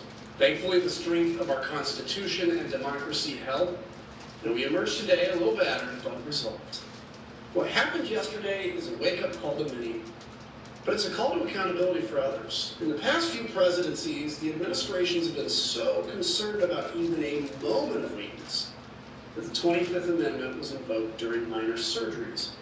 passing the duties to the vice president while the president was under anesthesia, because even for that moment to have the captain of the ship absent could cause a major catastrophe. Sadly, yesterday, it became evident that not only has the president abdicated his duty to protect the American people and the people's house, he invoked and inflamed passions that only gave fuel to the insurrection that we saw here. When pressed to move and denounce the violence, he barely did so, while of course victimizing himself and seeming to give a wink and a nod to those doing it. All indications are that the president has become unmoored, not just from his duty, nor even his own, but from reality itself. It is for this reason that I call for the vice president and members of the cabinet to ensure the next few weeks are safe for the American people, and that we have a sane captain of the ship. Section 4 of the 25th Amendment allows a majority of the cabinet and the vice president to assume the duties of the office of presidency until the president is able to himself. It's time to invoke the 25th Amendment and to end this nightmare. We will arise from this, but we cannot forget what led us here. The liars and conspiracy authors are already at it again this morning with false narratives about yesterday's disaster. Here's the truth. The president caused this. The president is unfit, and the president is unwell. And the president must now relinquish control of the executive branch voluntarily or involuntarily. God bless you. And God bless our enduring democracy. So that's Representative Adam Kinzinger, Republican, calling for President Trump to resign or be impeached, removed forcibly, whatever. There's a number of people now who have resigned from the Trump administration. Most notably, just now, breaking news, is Elaine Chao, who is the Transportation Secretary. That's the first cabinet member to resign. Again, Mitch McConnell's wife, so no surprise here. It is interesting, though, that if you are hoping, I mean, if you want to resign, you're a cabinet member, hey, maybe you could lead this insurrection from inside. Get the cabinet members together that think that he is unfit and throw him out, but instead they're resigning. So Elaine Chao, Transportation Secretary, resigning. Let me pull up the other list here of those that have already resigned. Deputy National Security Advisor Matt Pottinger has resigned. National Security Advisor Robert O'Brien and the Chief of Staff Chris Liddell are considering resigning. Stephanie Grisham, who's First Lady Melania Trump's Chief of Staff, resigned. White House Social Secretary Ricky Niceta has resigned. Sarah Matthews also is resigning as White House Deputy Press Secretary. They're leaving. They're leaving. And Nancy Pelosi now calling for the enactment of articles of impeachment. She held a press conference just a short time ago and says we need leadership change immediately. And she is calling on Congress to pass impeachment articles immediately. I don't know if the word good is a way to describe it, but because yesterday the President of the United States incited an armed insurrection against America. The gleeful desecration of the U.S. Capitol, which is the temple of our American democracy, and the violence targeting Congress are horrors that will forever stain our nation's history, instigated by the President of the United States. That's why it's such a stain. In calling for this seditious act, the President has committed an unspeakable assault on our nation and our people. I join the Senate Democratic leader in calling on the Vice President to remove this President by immediately invoking the 25th Amendment.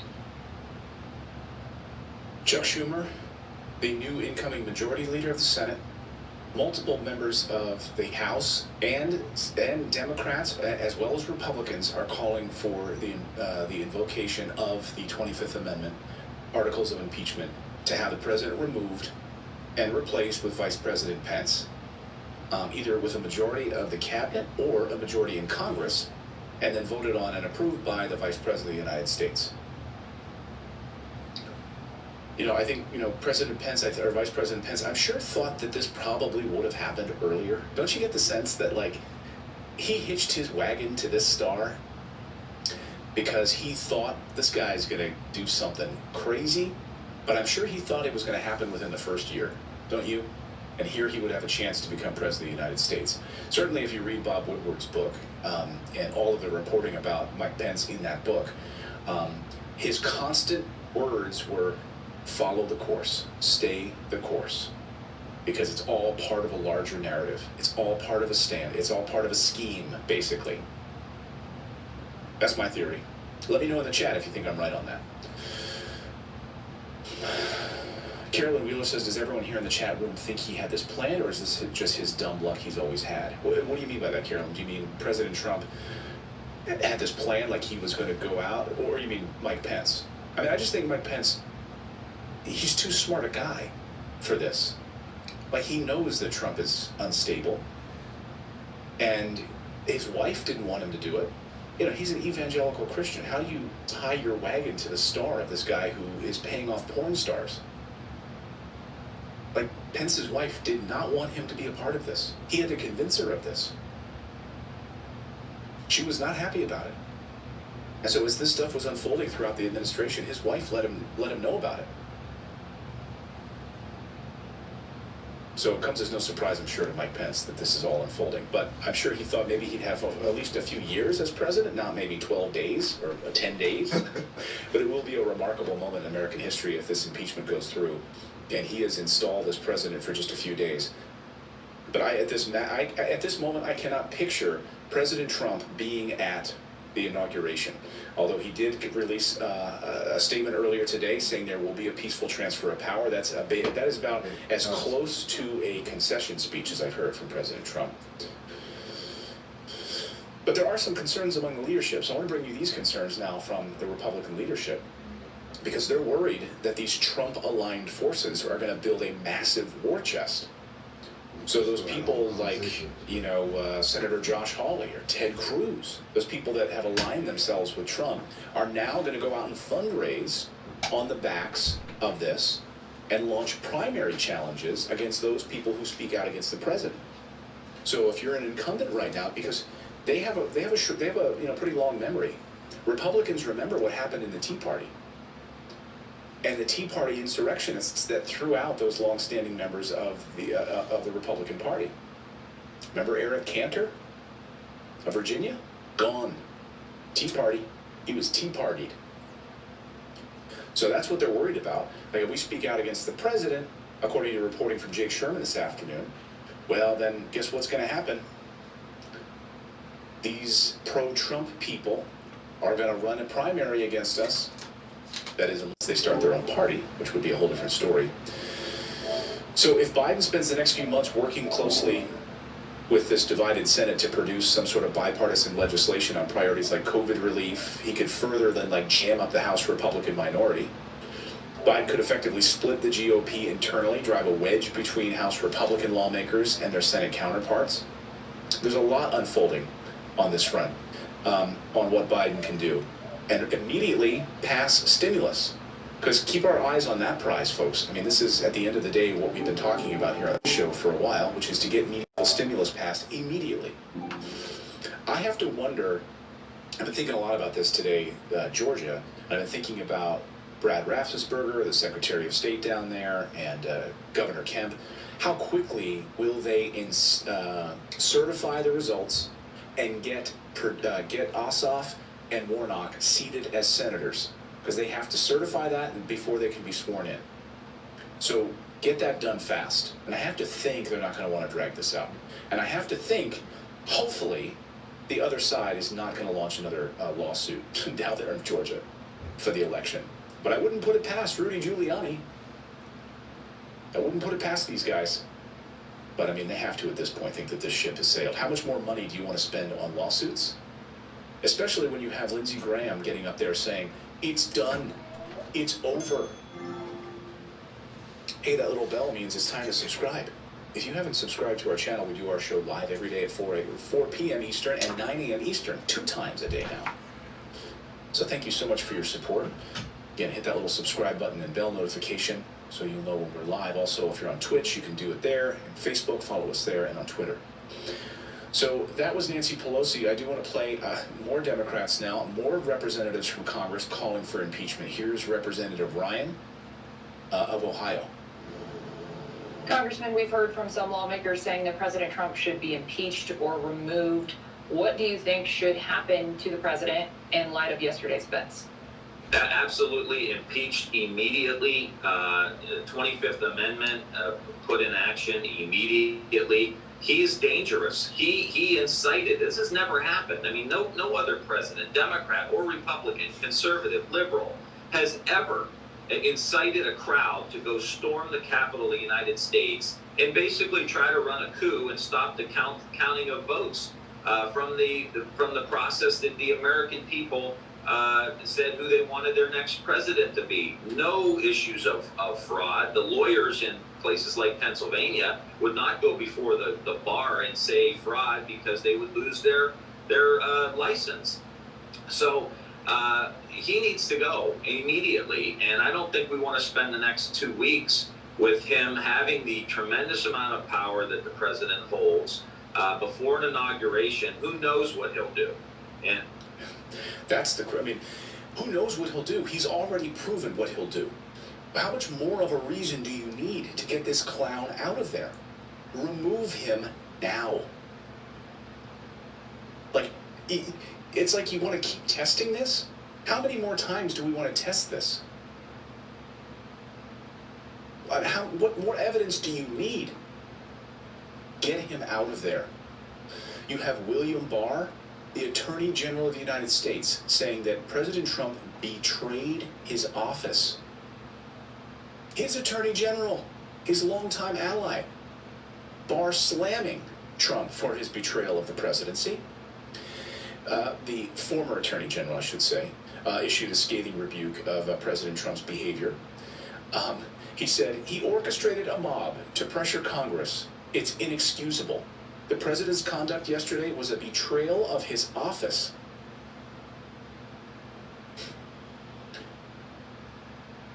Of course, one woman was shot and killed. 3 others were also killed. According to some reports, one of the individuals who died apparently inadvertently tasered himself. A Trump supporter tasered himself, and then he had a heart attack as a result of it. Brought a taser to taser other people, tasered himself, had a heart attack and died. John Lennon wrote a song about that. It's called Instant Karma.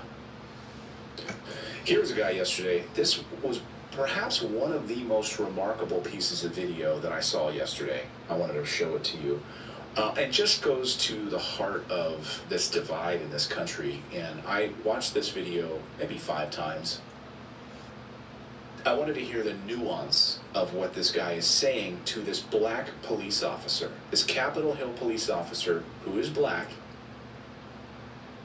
is standing there having to listen to this Trump supporter lecture him about race and how he doesn't have it bad, and how if reparations are paid to you, do you think that's going to make me like you anymore? This is the mentality of these people who stormed the Capitol yesterday. Listen to this and pay attention to some of the nuance. It's a little loud, but it's worth watching. You know, I grew up in the 1960s. I was maybe 7 years old during the riots in Plainfield. In the 60s, people were dying every day. I grew up in the 60s, he says, when I was like 7 years old. And the black police officer says, you grew up in the 60s? My people were dying every day. If you couldn't hear that. Yeah, this is just America. Yeah. And that changed. There was no racism in the United States. There was no racism in the 1960s, he says. He says that, yeah. There was no racism in the 1960s. Okay. There was no racism. There was none. There was none. There was no racism. Now they've recreated racism. Now there's racism, he says. Now they've recreated racism. Recreated what racism if there wasn't any? Right. They recreated it from where?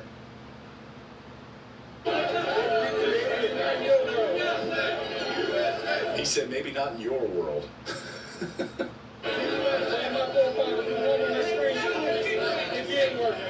What when they make me pay you for reparations. What do you think it's going to do for race relations when they make me pay you for reparations? Can I just say, though, how awesome it is that the officer is actually engaging a conversation instead of, you know what I mean? Instead of batoning the guy, like, he's actually engaging in a conversation, and I like to see that, at least. Exactly. Yeah, we don't need to have violence. I mean, hey, we can have conversation. That's what we should be doing. That's why we do this show. I feature comments from people that disagree with me all the time. That's what we should be doing. Not beating people. What do you think that's going to do for race relations, officer? Do you think it's going to help? Do you think it's going to make white people like black people? What? I don't know that first of all, I don't know that first of all is the answer or the reason for reparations. So that they like him. That it's about, like, this guy liking you because these people have suffered throughout all of American history. That's what they want to do. That's what they want to do. They're screwing you.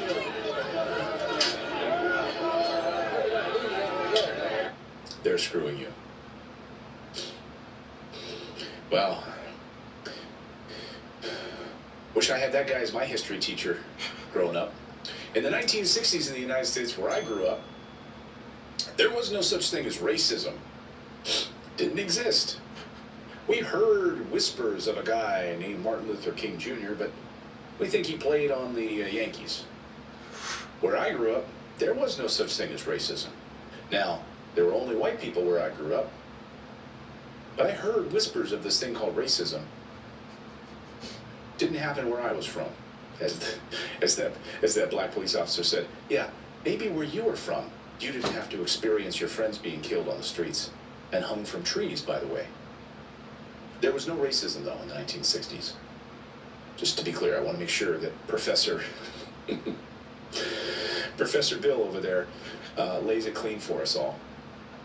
So Lindsey Graham, he's a police officer, of course, that black police officer, one of the Capitol Police who was there at those barricades. Then there's been a lot of criticism about, like, what was going on with the Capitol Hill Police. Like, what in the world was happening? Nancy Pelosi now calling for the resignation of the Capitol Hill Police Chief. This is breaking news this afternoon. The police chief for resignation of the Capitol Police, she cites a failure of his leadership and said that he should leave immediately. He failed to stop rioters despite multiple warnings that they intended to storm the Capitol complex. Many of our Capitol Police acted so bravely, and they deserve our gratitude, but there was a failure of leadership at the top of the Capitol Police. His name is Stephen Sund, U.S. Capitol Police Chief, said in a statement earlier on Thursday that his force would conduct a thorough review of this incident, security planning and policies and procedures, but insisted that his officers had performed valiantly after thousands of rioters stormed the Capitol. They have let me just put this in perspective.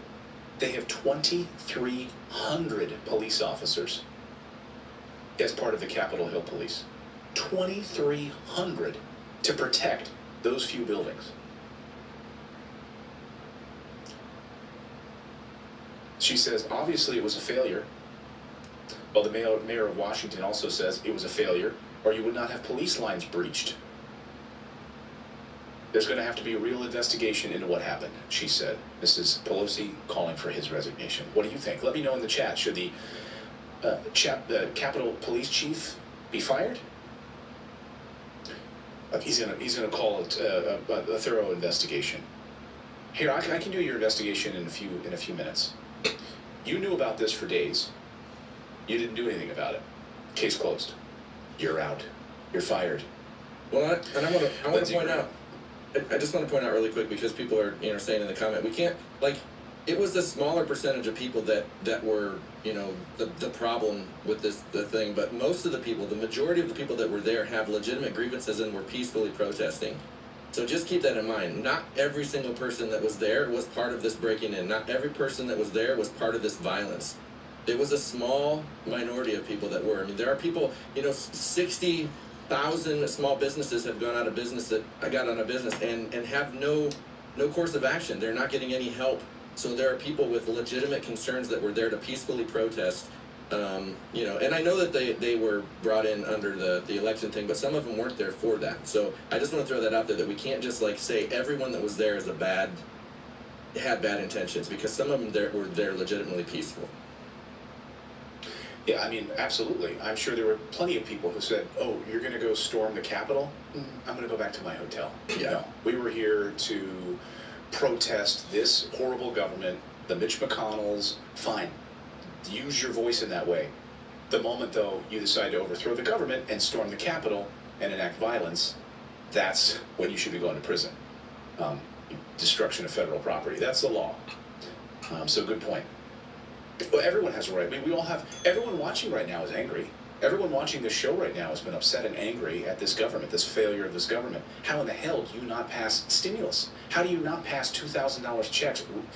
Not even just one round of checks, but for every month through this pandemic, like Canada does, like all of these other countries do. Well, to make sure that the people are taken care of. I think had people stormed the Capitol for that, I think we would have more people in this chat that have been good for them. Because there are people that they don't know where they're going to go in 30 days. They could be homeless. You have people, desperate times call for desperate measures, and so I think that if they were storming the Capitol for something like that, I think we would be a little bit more sympathetic. But because it's Trump's people, it's different. You know what I mean? Because that's a legitimate thing. People are dying because of this. They can't get food because of this. And, to be fair, then you have a lot of people in these interviews that have literally took flights, flew to Washington, D.C. To be a part of this, and drove across the country to be here. And so, yes, are all of these people bad who broke into the Capitol? No. I mean, who knows what their intentions were, but many of them said they wanted to overthrow the government. When you enact violence, though, and you're scaring the pants off of people with long guns and bombs, by the way, and, the real fear is, and these members of Congress were on the floor, huddled behind desks because they thought that they were about to be murdered.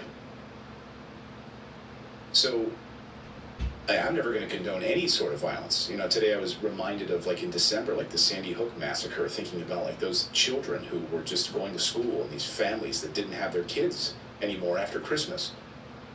Well, the thing is, thinking about that today. If I understand, we don't want violence. We never want violence. Violence is never good. But this country, had we not had violence, had we not had a violent revolution with guns, we would not be where we are today. It had to happen. Otherwise, we wouldn't even have the government that's in place right now.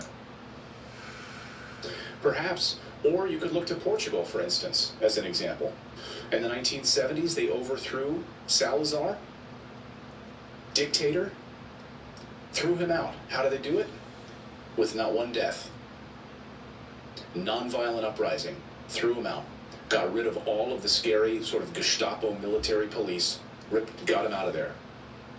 And it was called the Carnation Revolution. Literally because women with carnations shoved them into the end of guns of the soldiers. And the soldiers took the carnations out and put down their guns.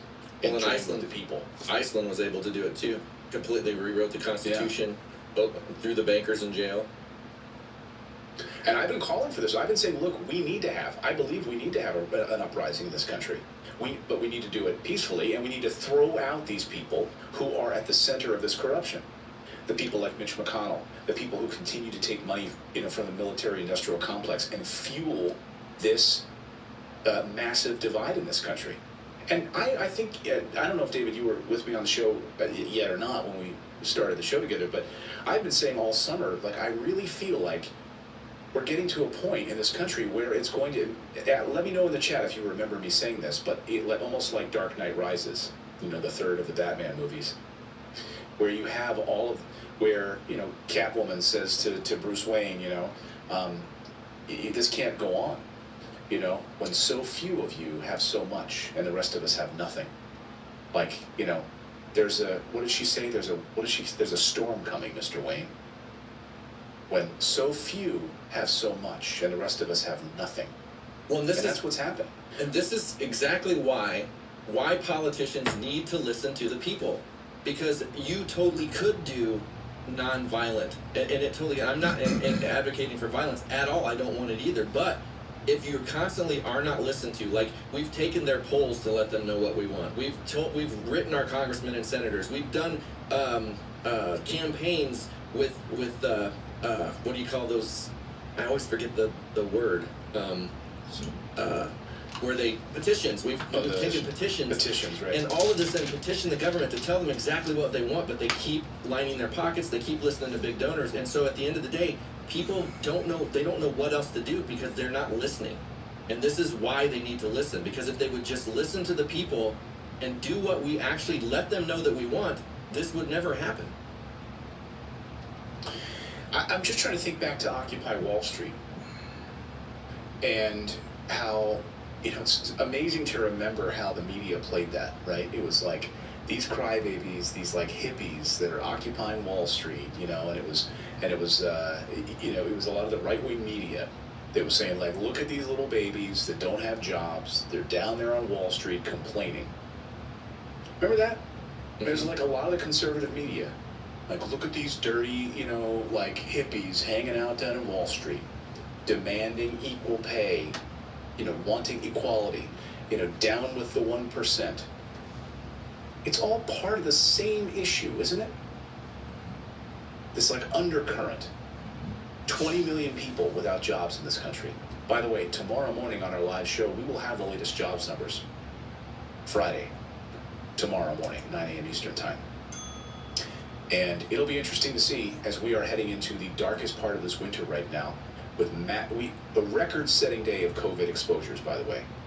Oh, and by the way, get ready for COVID exposures among Congress, because another part of the news this afternoon was that a fight broke out among the members of Congress as they were all shuttled into an area where they managed to not put on masks. And so the House lawmakers, there's a severe COVID outbreak coming among members. At the secure location yesterday, at least 50 GOP members refused to wear masks. They were asked repeatedly by older Democratic members. We're asking them, please, can you put on a mask? And they wouldn't do it. The sergeant at arms made announcements asking them to put on masks, and they refused to do it, the Republican members of Congress. So get ready for a widespread outbreak of COVID in Congress. I said that yesterday. Together in a room, and they wouldn't put on masks. But you asked the American people to do it. Pence wasn't wearing a mask. Hypocrites. So here's another piece of news. Senator Lindsey Graham holding a press conference just a few minutes ago where he came out and slammed the Capitol Hill police and wants an investigation as well, and was complaining about having this building nearly bombed and torn apart. What concerns do you have with the way that Capitol Hill police handled the protest last night, and should their $460 million budget be reviewed? Okay, one, thank the frontline officers. How could we not be prepared? How could, in a joint session of Congress with the Vice President in the building, we not do better than this? Where were the National Guard? Black Lives Matter protest, have you seen the images on the Capitol steps? We had National Guard members in riot gear. Why weren't you as prepared this time around? Where was the Pentagon? There's all kind of stories that they were refusing to activate the DC National Guard. I don't believe that to be true. Go back and check. That was one of the first things I said. Gathering apparatus does the Capitol Police Department and the agencies in charge of defending the Capitol have? How could they fail so miserably? We're 20 years after 9/11, right? Yesterday, they could have blown the building up. They could have killed us all. They could have destroyed the government. People coming through the windows had backpacks as big as my desk on the Senate. They should have been challenged. Warning shots should have been fired, and lethal force should have been used once they penetrated the seat of government. Those backpacks could have had bombs, chemical agents, weapons. We dodged a major bullet yesterday. If this is not a wake-up call, I do not know what is. Is it a money problem? If it is, we'll fix it. Is it a leadership problem? Obviously. Is it an intel failure of the highest proportions? Absolutely. So I will end where I began. There are so many storylines for the last 48 hours. Many of them political. This one has brought us together. Bernie Sanders was as upset with what happened as I was. I was talking with Bernie about how could they come in and take over the Senate. Where's Bernie? And he said, get them out of there. To his credit, Bernie wanted a forceful response to the domestic terrorists who occupied the House and the Senate. So let's end on this note. Yesterday, the Capitol of the United States Make it like it was Bernie Sanders reported. By domestic terrorists that are not patriots. They overwhelmed the Capitol Police. They destroyed the House. They took over the place and sat in the presiding officer's chair. They vandalized. They went to my desk, and all of us had to go to a single room to be protected. They went through your desk with their This shall never happen again. We've lost our will and our determination to stand up for law and order. And when you let a courthouse be attacked and nobody gets prosecuted, the next thing you know, it gets worse. To all the mayors out there who have discord and unlawful behavior in your city, get on top of it. I'm not a mayor. I'm a United States Senator. I accept responsibility for fixing this problem. How do you fix this problem? You adequately resource those in charge of defense. You hold those accountable. And if they fail, you fire them. And you prosecute the lawbreaker. All of these images of people sitting in these chairs, in Pelosi's speaker's chair, office chair. We know who that person is. They should go from sitting in the speaker's chair to a jail cell. Thank you. I vehemently disagree with lethal force. You imagine how much worse this incident would have been if they would have used lethal force on those people? I mean, I understand this is it is possible they had those things. Right, for him to say lethal force shows how much he doesn't care. Worse. Then those people might have started using the guns that they had. And then you had an all-out war right in front of the Capitol. And innocent people that were there peacefully could have been killed. Definitely. Right. I love these moments where these people want to jump to one extreme conclusion, right? One side is you got to fire on these people. They could have had bombs in their backpack. We got to shoot them all. And the other side is, no, they're just peaceful protests. They were just peaceful. So they broke a few windows, right? There's like these two huge extremes. What about the middle? Which is maybe you use some tear gas. Maybe you push them back. Maybe you get them out of there and try to keep as much violence down as possible. Well, then maybe you look inward. Maybe you look inward and think, what did we do as a government to make this happen? What did we do to get people this angry? Talk. Try to avoid that in the future. Like, they're not looking at what they've done. It's like they're not responsible for this at all. That's what I'm saying. No, you will never have Lindsey Graham, Mitch McConnell have any bit of self-reflection. Oh, well, they're going to need to come out and say, sit by a reflecting pool and think, if our people actually got $2,000 a month in stimulus and had health care provided for them, where the government actually took care of them instead of funneling money to foreign governments, would they be so angry? They would think that we have a government that cares about them. So maybe this would help. But instead, I love how Lindsey Graham says, if it's a money problem. Yeah. We spent $740 billion on defense. It's a money problem. We have a money problem with defending ourselves? That's not the problem. If we have a money problem, he said, we'll fix it. For the love of God, man.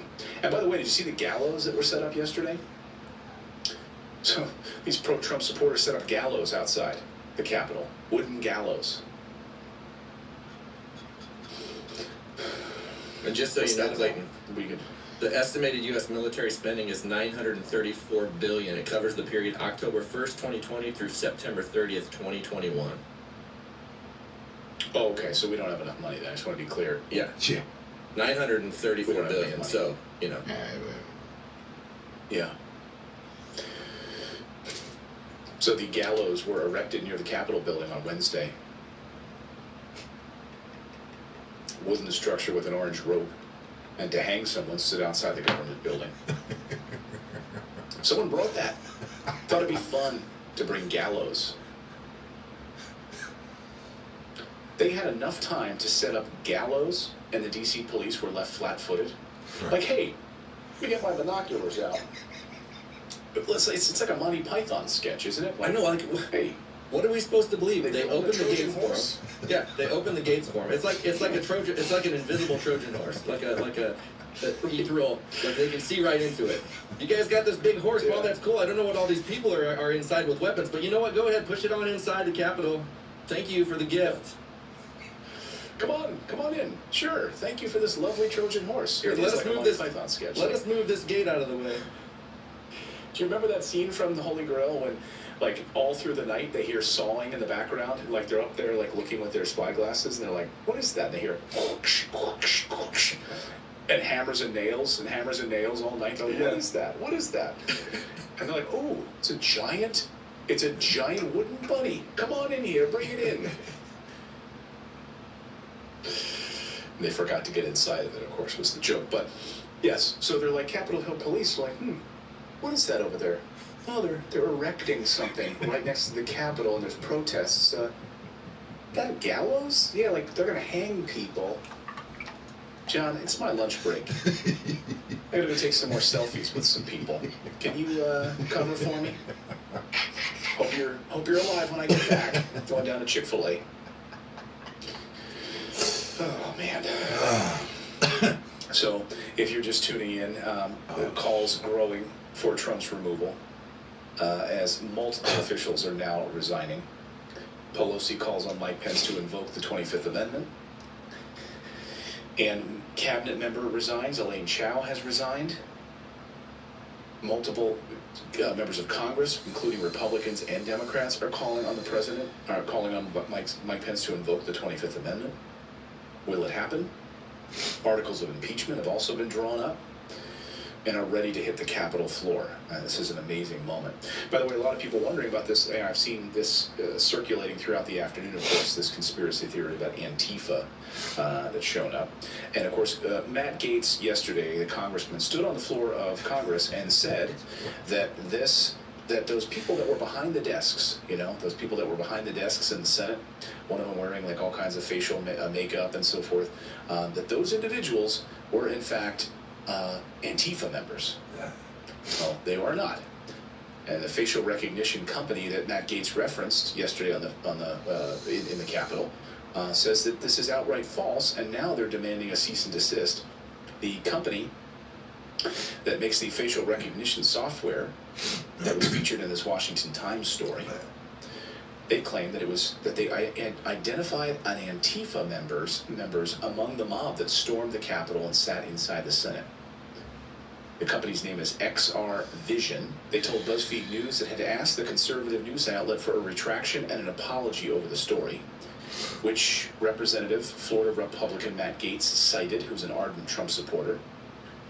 On Wednesday, the Washington Times published a story that it claimed that it used its software to do facial recognition of protesters, and it matched two of the Philadelphia Antifa members to two men inside the Senate. And it said, one man says he has a tattoo that indicates he's a Stalinist sympathizer, and the other is someone who shows up at climate and Black Lives Matter protests out west. The story did not name the men or provide any evidence that they were involved. But an attorney representing XR Vision issued a statement to BuzzFeed News refuting the Washington Times story and said the statement said XR Vision software actually identified two members of a neo-Nazi organization and a QAnon supporter that were in the Trump mob. They're pro-Trump Antifa.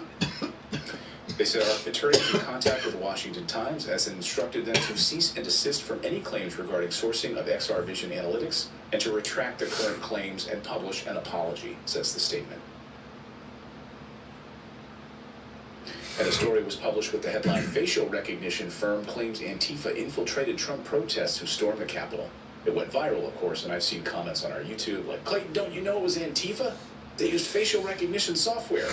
To which I responded, nope, that's false.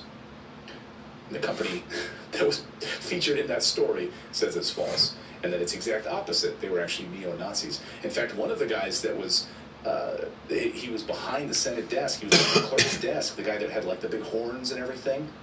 He's known as like a MAGA shaman. That's what he goes by. So he is a neo-Nazi. He's a shaman. He's a MAGA shaman. And these other people are neo-Nazis as well. So there you go. I want to clear that up. Hopefully that cleared up some of it for you, for people who were wondering about that story. Well, I think that's going to do it for us this evening. I hope you had an informative afternoon. I hope you enjoyed our afternoon edition of Morning Invest. Thank you guys so much for subscribing and turning on that bell notification. Again, we do our show every day live at 9 a.m. Eastern Time. And we've been trying out this new afternoon edition as well, the 4 p.m. version. So we get two shows in one day. So I hope you enjoyed it. I hope it brought you some value. David's going to go have his lemonade. My potion. I need a new life. Your heart. Need a few more hearts before you take on. What is his name? Gorgon? No, what's his Link? Gold? No, the bad guy. Who's the bad guy in Zelda? Oh yeah, I can't remember. I wear a Zelda t-shirt. Gorgon. That sounds right. Much love to everyone. Thank you guys so much. Don't forget to check out the newsletter first thing in the morning. Go to morninginvest.com. And my thanks to all of you for subscribing to the channel. We'll see you back here first thing in the morning. Thanks so much, guys. Have a great night. Thanks, David. Yep. See you. Peace out.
Mark my words. President Trump is going to go down, for me, as the best president in American history. Y'all gotta stop falling. You ever seen the movie Beverly Hills Cop, where Eddie Murphy? Y'all gotta stop falling for the banana in the tailpipe. You know, in the movie, Eddie Murphy put the banana in the tailpipes of the cop's car to break the car down so the car couldn't drive.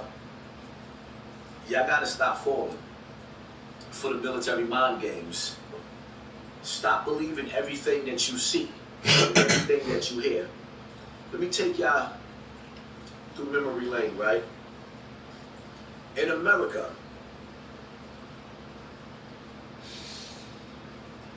before this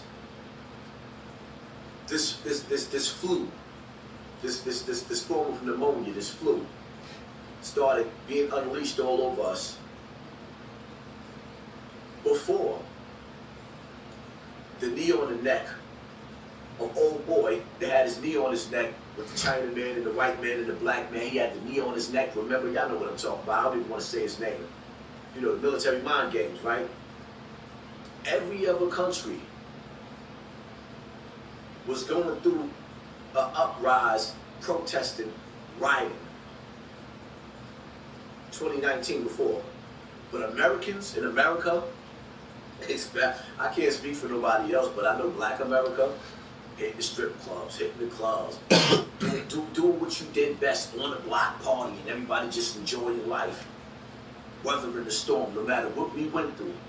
As Black people, we have this thing where we just make the best of our pain. We celebrate through the poverty and the pain, just like the same days when we was back on the old school form of the plantation.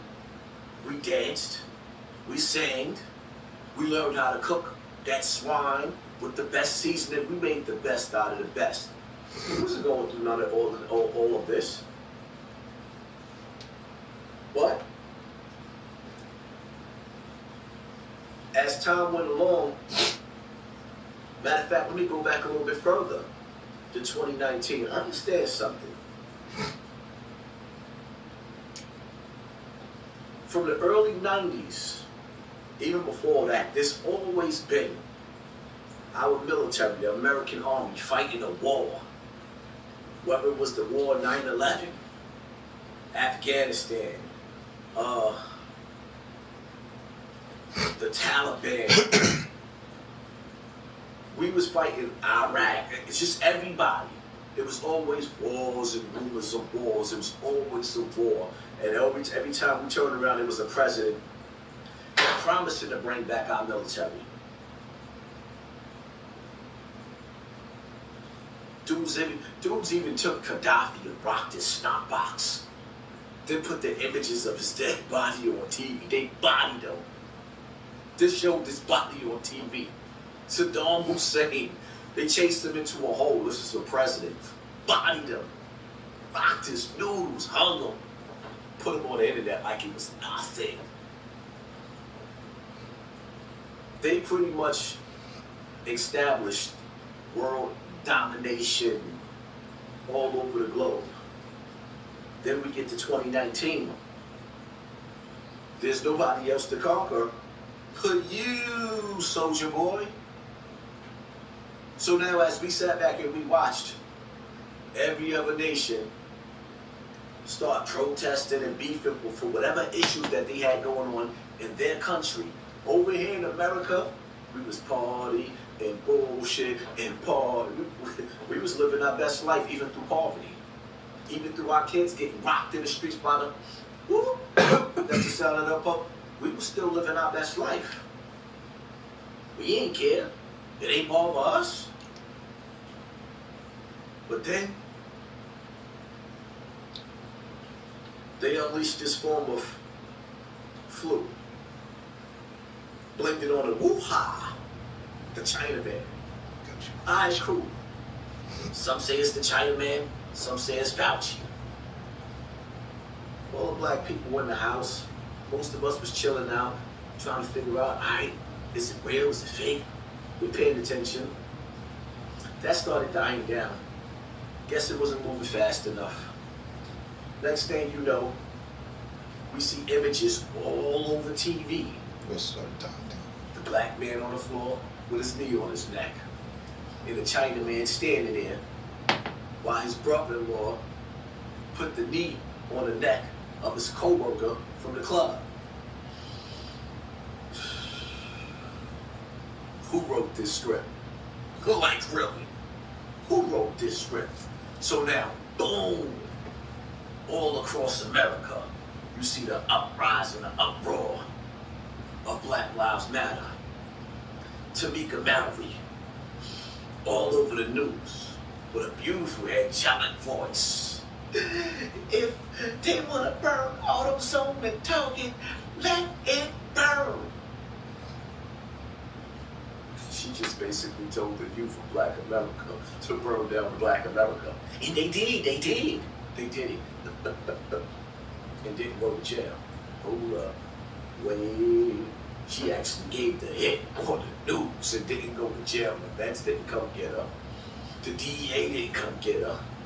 And those kids did exactly what she asked to do. No repercussions. In the same news, she sat up there screaming. Hold up. We go out there to peacefully protest. And who creeps in? Antifa sabotaged the whole march. Got him!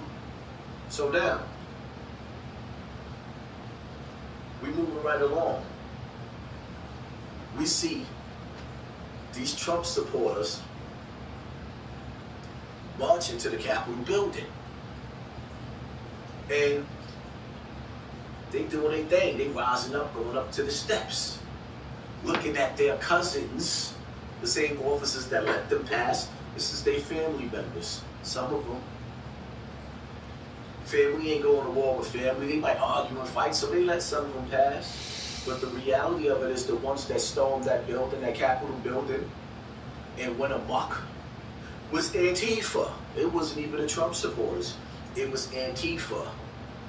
But y'all want to sit up there and make it seem like Trump actually sent the goons out to destroy the Capitol. No, it wasn't Trump. It was Antifa. Who's backing Antifa? George Soros. Who's backing Antifa? Black Lives Matter. They're the same gang. Y'all wasn't paying attention to this circus. What do I think about? How they crashed the Capitol building. It reminded me of the days of being in elementary school, right? I was cracking up when I started seeing the footage. I was cracking up. It reminds me of when you were in elementary school and you know you got a substitute teacher. Your regular teacher ain't having it. The substitute teachers in the classroom and anything goes. So I watched Antifa mob through the Capitol building, tearing stuff up. Weed Envy, what's going on, and sir? I just felt like a kid in the classroom laughing like, tear the classroom up until the teacher come.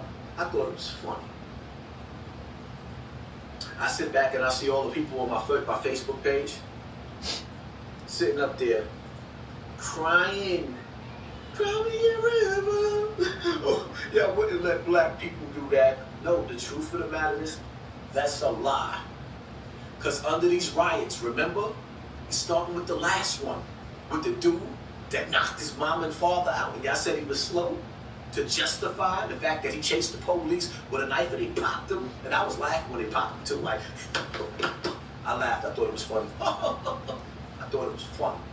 Because anybody that put their hands on their mother, knocked their father out, I heard the audio. The sister called the police. My brother's beating on my mother, and he knocked my father out, or my father passed out, but he's out. And my brother's responsible. And y'all went fool all through America again.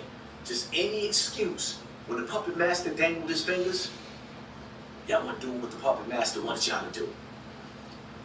And now y'all want to act like y'all didn't get away with tearing the whole Fordham Road down, breaking into the bank, robbing the bank, breaking into the jewelry store, robbing the jewelry store, breaking into the pharmacies, taking all of the people's medicines. I didn't hear about this. People in the Bronx couldn't get their medicine for weeks. Oh, y'all gonna act like y'all didn't do all that and get away with all that? Y'all really gonna act like black people didn't get away with more stuff than that Capitol building? Y'all really gonna act like that on Facebook? Y'all really gonna be that biased? Right. I know. And y'all leaving out the fact that there was a white woman inside that Capitol that she got a snot box rock. They said they hit the head with the headshot. Bam! Now she R.I.P. R.I.P. They laid her out. I ain't saying nothing about that. I sat back and watched black people on Fordham Road hitting. Yeah, I'm like, hold up, how you got they hit the police officer with a computer screen and laid him out. Other police just ran because they had an order from Soros and his crew and the higher ups to stand down. They did not retaliate. Police was getting beat up. And y'all acting like we didn't get away with nothing. During these rioting protests, stop it. Don't let them fool ya. Oh, no, don't let them fool you. You're not fooling me. I seen all this. I was in the street stopping kids from going up in stores, stealing and looting. I stopped them. But I gotta play the footage for y'all. Something now y'all already seen it. It's like, what world are we living in? I'm sitting up seeing all the Facebook posts. Yeah, because they wouldn't let us get away with that. No, we got away with it all over. I sat back and watched. What have you ever seen? You see Black Lives Matter, Tamika Mallory, my song, get on a plane, get escorted by the police to the police house who caught the body. And while they at the police officer's house, the precinct is burning down. They burned down the precinct. Got away with it. They got away with it. Where we looking, we're seeing how we missing out on all this illusion, all this distraction, all these military mind games that's going on. It's like a TV show going on in real life, but y'all just so caught up in the matrix. Y'all caught up. Donald Trump is going to go out as the greatest president ever. Mr. I'm fighting to give you $2,000 for your stimulus check. They trying to give you $600, not even enough. That's less than welfare. I've been listening to him for quite some time for celebrity purposes. I've never heard his opinion on politics. He's somebody that talks about celebrities, what have you, 50 arguing with Ja Rule, and Hassan Campbell. And Trippy, man, what's going on, sir? Salute.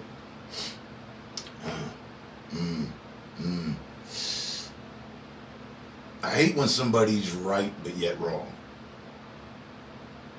Like, quick to run off on a tangent, quick to run off. You don't have all your receipts in order. Like, and I've always had my reserved thoughts about him, like I do many people.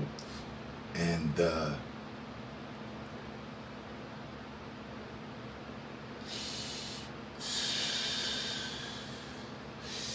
I want to let him finish talking. I want to hear his opinion. I'm not finna run off. I got my receipts in order about this guy. But, his thumbnail was 2021 Donald Trump will go down as the best president in history. Yeah, I said it.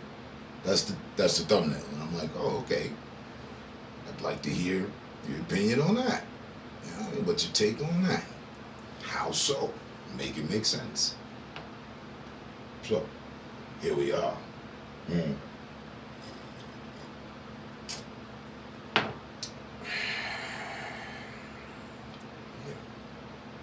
Back to it. It's only 14-something minutes, whatever the case is. He's got about another 5. 10 minutes. Donald Trump had everybody in the hood claiming business loans. Dudes is running around with $100,000 in their pocket, claiming business loans and don't even have a business. He giving you the politicians in Congress money. Why you think everybody mad? Donald Trump made sure everybody got, you wasn't working? If you wasn't working during COVID, and you missed out on this, if you wasn't working during COVID, you could apply for unemployment because COVID was the reason why you wasn't working. You had to stay at home. So they was giving out from the beginning. See what I'm saying? I gotta stop him. Whoa. Nah, that's a lie. If you weren't working, you could not apply for relief. No, you could not. If you were working and then you weren't working because of COVID, yeah, you could. But of COVID to up to that time, people was getting $15,000, $16,000 checks. Everybody in the hood was flossing. Oh my God, the lies. Counting money on the $15,000, $16,000 check. No. This is what Trump gave y'all back. See, I hate when people exaggerate shit get into office 2 weeks to after fit their narrative. Elected, Black Lives Matter and Tamika Mallory and them started dissing him. But what y'all fail to realize, before he got into office, they fought tooth and nail. You got to see audio and videos with my song dissing, talking trash to Ice Cube, somewhat a little bit, but kissing up a little bit. But my song with ham on Lil Wayne disrespected him, called him all types of junkies. Because he felt like more people started leaning towards Trump. But surprisingly, Biden won. Soon as Biden went, the same black people that backed him and flipped on their own kind to promote him, disowned him. You know why? Because what's next to come is going to be medieval ugly. It is what it is. Y'all wanted to know my take? This is just part 1 of my rant. I ain't even get started yet. You didn't.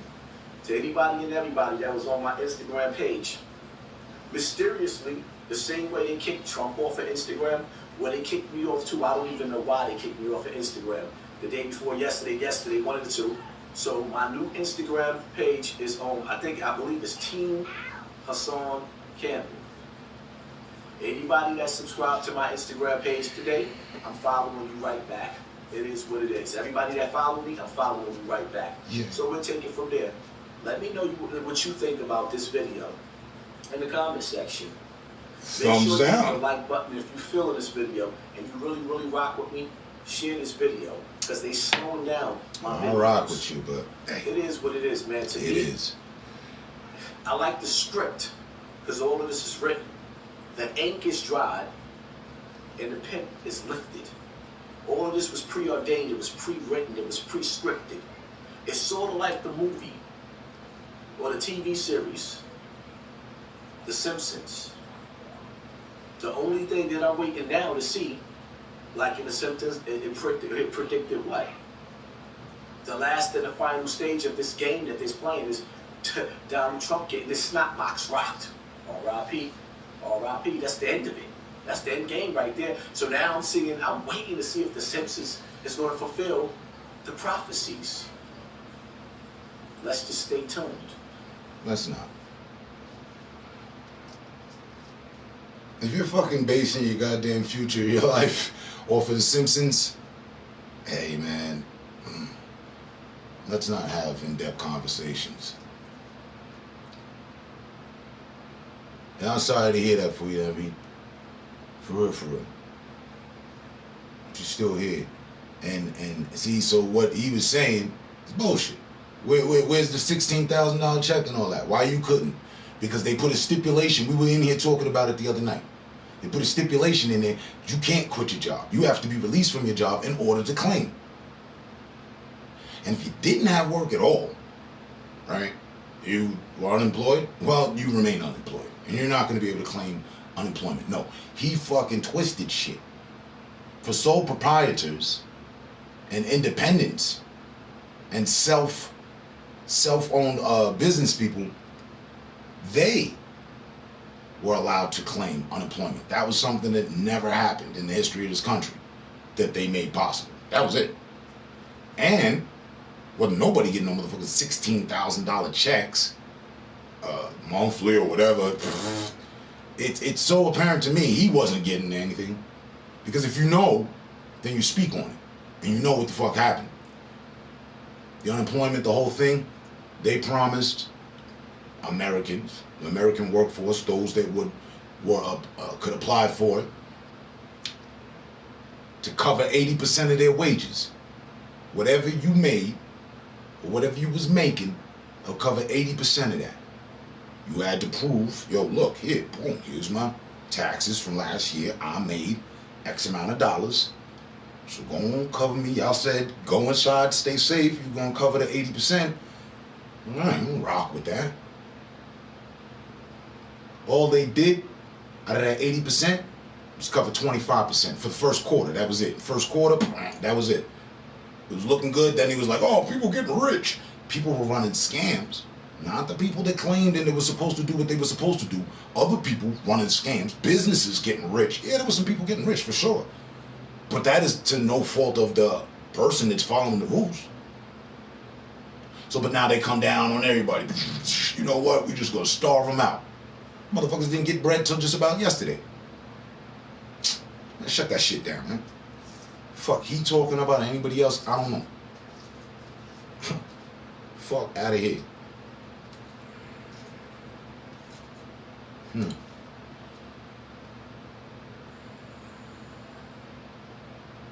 But you know, people need to, you know, twist certain things to fit their narrative to sell their story, right? San Francisco 49er gang, welcome back, sir.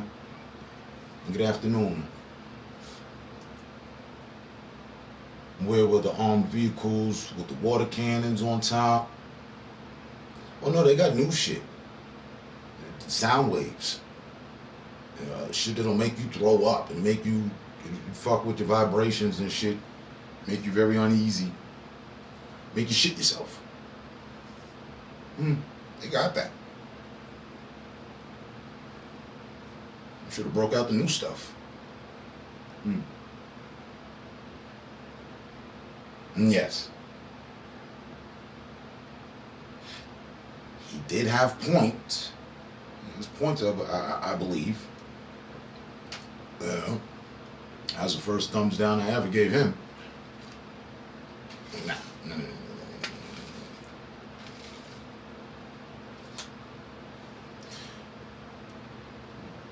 And I do believe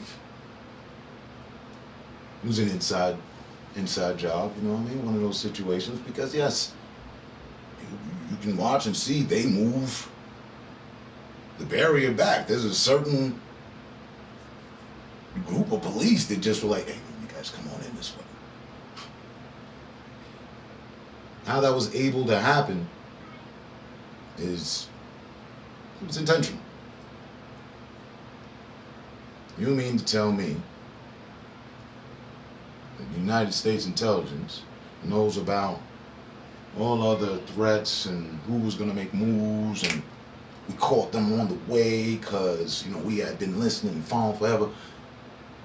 They didn't see that coming. They didn't know nothing about that, huh? There was no chatter going on. Come on. Yeah, I was laughing. It brought me to tears. One of the people I do watch, Morning Invest, ex-reporter, TV reporter, he was like, you know, how were they able to set up gallows, which is, you know, the standing post for a hanging, right? How you just, what they doing? Oh no, it's just for show, just, you know. I'm down, thanks. You see, I saw that weapon, right? Yeah, they. What did Trump say when he was in the White House and they were about to storm the White House? He said, "You will see weaponry unlike what the likes of what people have never seen. So keep your distance." What? I mean, they don't have that supplied at all the bureaus. No, they wanted them to get ran on. They wanted that to happen. He triggered his cult followers and kept security lax on purpose. 3 emergency service people were killed in that terrorist attack. And there's that, you know, terrorist. It's a word we throw around a lot.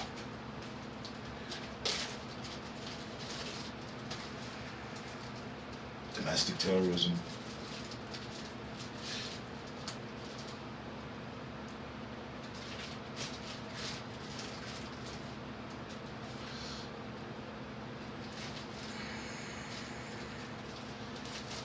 I don't know what Buddy was talking about Trump going down as the best president ever. That's a big super bag of bullshit. You know, they're just honest. I mean, come on, what do you mean? Being a BLM and Antifa, all right, I gotta tune in to the channel. Give me a sec. Iron Knight, welcome back, sir. Happy New Year's to you and Betty Boop.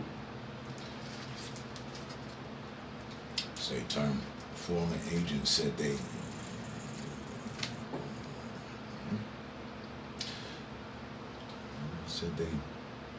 treated the superb owl like national security. But then that is crazy. His wife was crazy. He attempted to seize the Capitol. It was a terrorist attack. Trump supports break the window. Everyone loses their shit. I noticed that. For you to envy. The owl. They never found the owl. They kept that. Like, people were walking around carrying that with white gloves. I was like, oh shit. But give me a second. Just a couple seconds.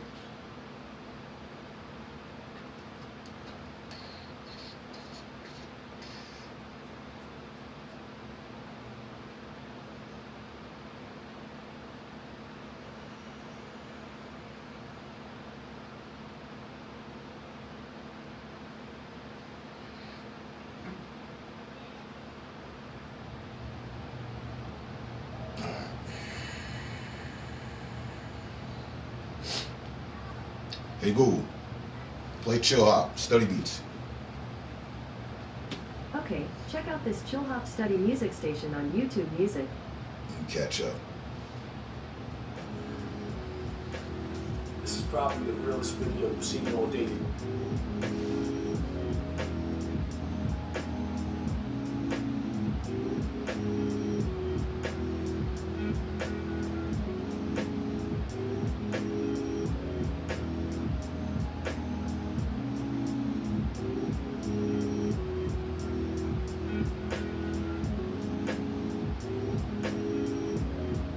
Dang. Iron Night. It's just straight politics, huh? Again, Happy New Year's to you and Betty Boop.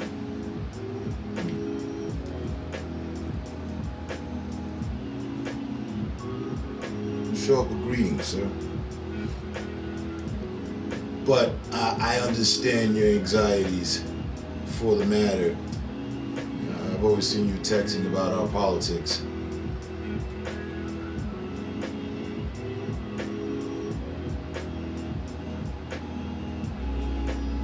But I have to say, you're in the UK, right? Yeah. Our politics aren't the same as you guys' politics. Wish it was. Things wouldn't have made it this far. Wish politicians could just punch each other in the face and get things right for the people. But this ain't that.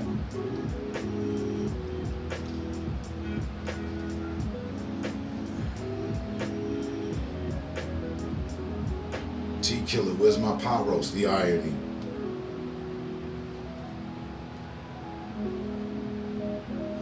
You would ask that. You would have to ask sis, your lady. She's the one responsible for all the pot roast. 4 people died. And give me 1 second.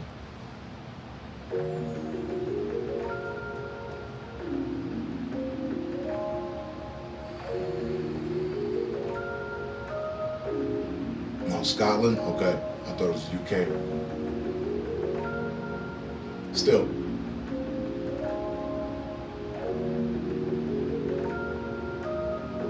This ain't the yard. This ain't Scotland.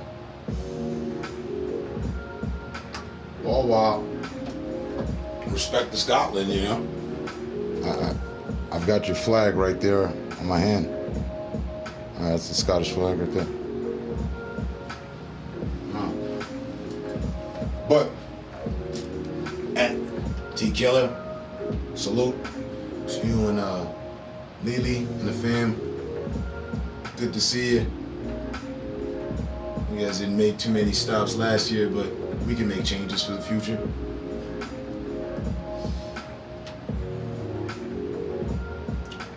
I don't support any groups.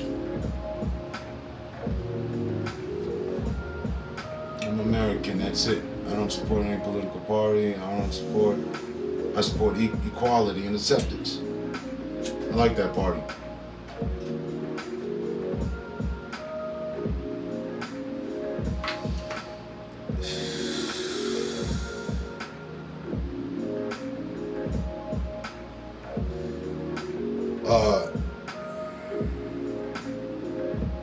To make sense of what took place, you just gotta take a trip down memory lane, really. Like Buddy said, let's take a trip down memory lane. But this one's gonna be real short. Just know and think of all the wrongdoings of our government to its people. And then fast forward to yesterday. I, for one, think that could have and should have taken place a decade and some change ago.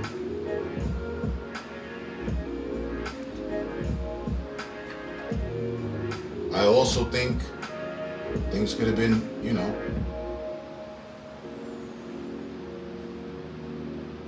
worse than they are. Things could have went worse. Things could have been better. But I also know that because of the way things have been, that is something that ultimately was going to end up happening at some point in time. People were going to get tired of the shit. Now, for who did it, that's something else. You understand? And the fact that it happened is something in itself that I study. I take, view at. We can go with the what ifs. What if it would have been all brown and black people? I don't have to say a word. It wasn't. Fucking if. How about reality?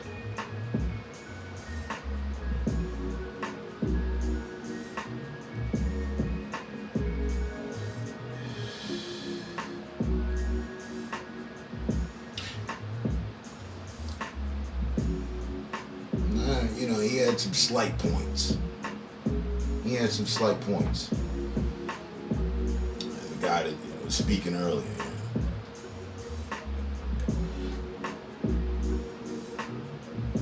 Black Eyed Peas, to love races, to love race leaves room to discriminate. I didn't know that the group was making prolific statements and such, but I hear you. Hey,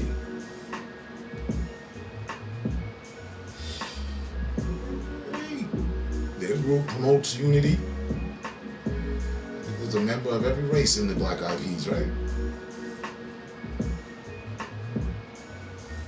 Or culture, race. Makes it so competitive when you say that.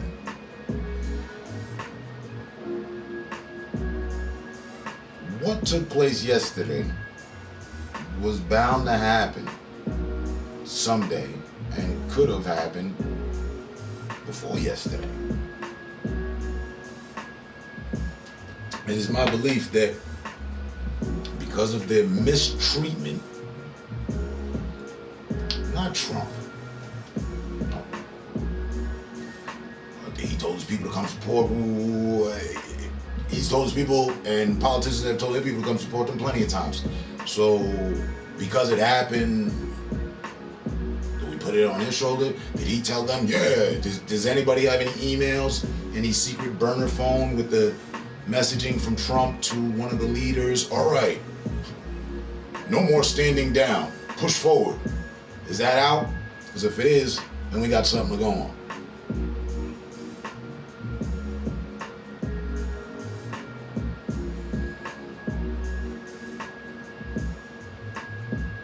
The song "Where Is the Love?" That song very fitting today. Where's the love? Now, which one, right? Where's the love? You took ain't no love in the heart of the city. Where's the love? I'm trying to think the chorus, but oh,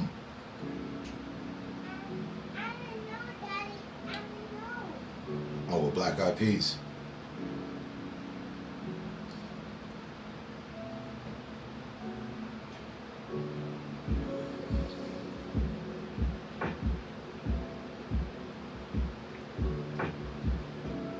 Again, every man is responsible for their own actions. Don't forget that. Unless you have the evidence that he gave them the command, like he gave them the command at the debate. Will you denounce them? That the Proud Boys stand down and stand back. Hey, dude, what else you want me to say?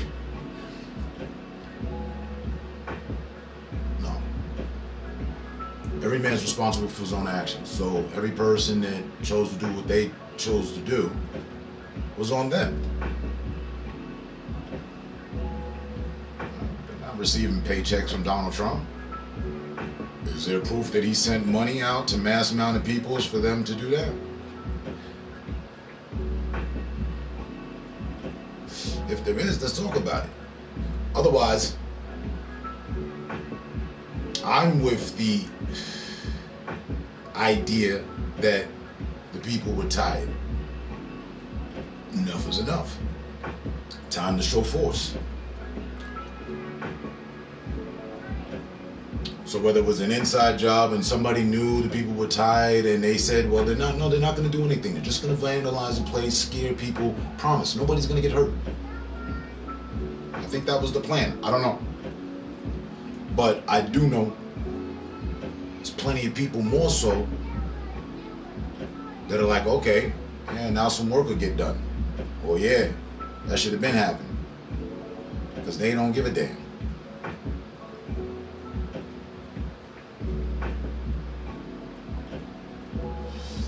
Acting like they ain't got no mamas.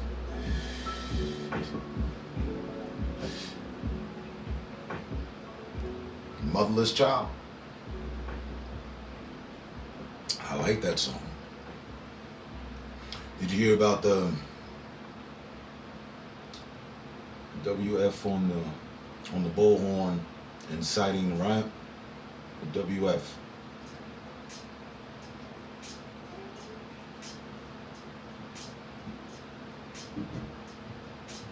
The white folk. Did you hear about the white folk on the bullhorn inciting the riot? Is that what you're saying?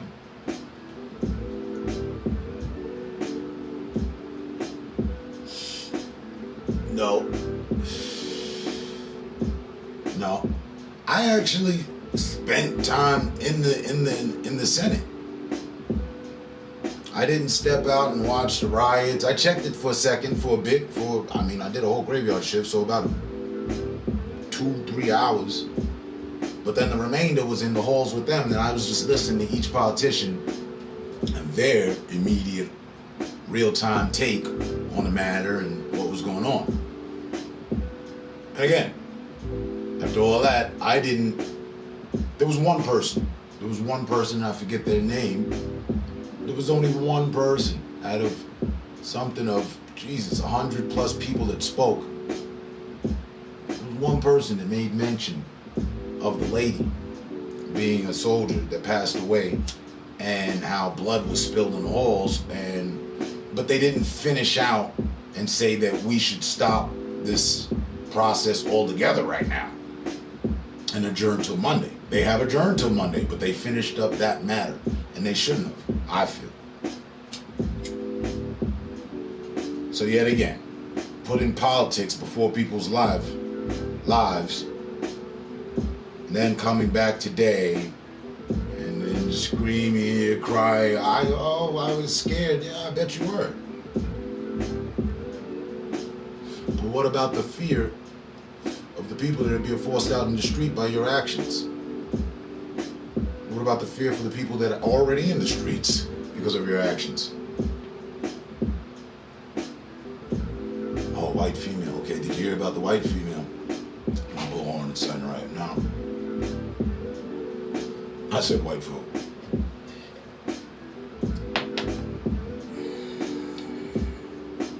I thought that's what you were abbreviating. I'm ready for whatever the homeland terrorists want to bring.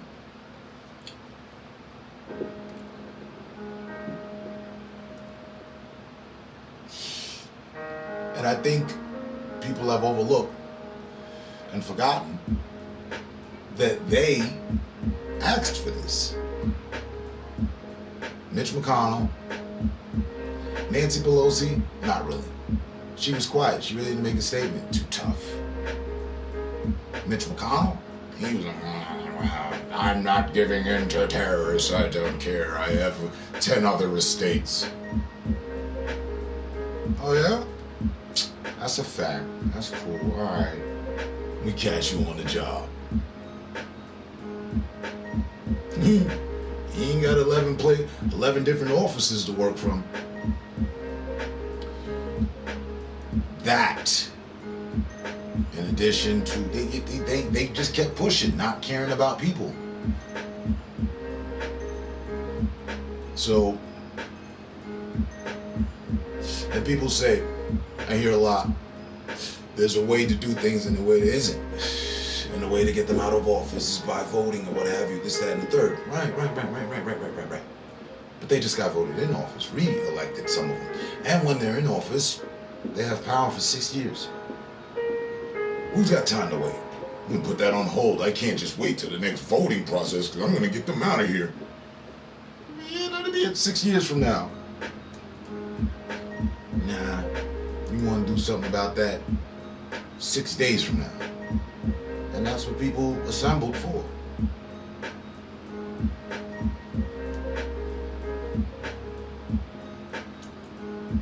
She was a Trump supporter trying to crawl through a window. One shot, one kill. There's mixed stories on that. I heard it was a warning shot, and she caught the bullet. To that I say he should have shot at the floor.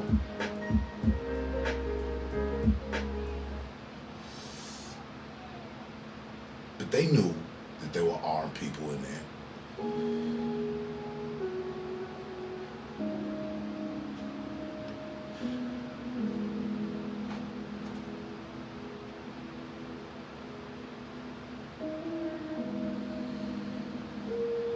And then, if we turn our attention to the losses, I've only heard one definitive explanation on the other because they said they were medical. One Trump supporter brought a taser in, and we don't know if they were Trump supporters, Antifa, or what. Let's just say one of the people that stormed the Capitol brought a taser in and ended up tasing themselves and died. It's kind of weird. Oh yeah? I didn't know. I didn't see that.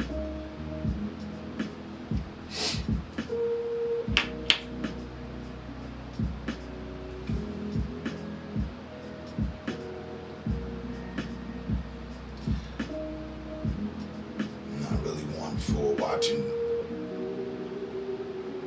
the loss of life over video at all.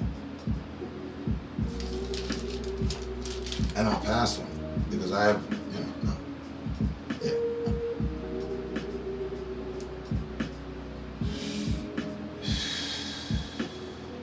I feel on that.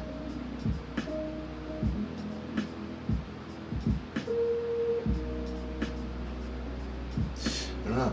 It's panic. But did you hear, who was it? Oh man, there's so many of them. I forgot Buddy's name, but one of them, one of the senators, he was like, hey, you should have shot them all. Pretty much.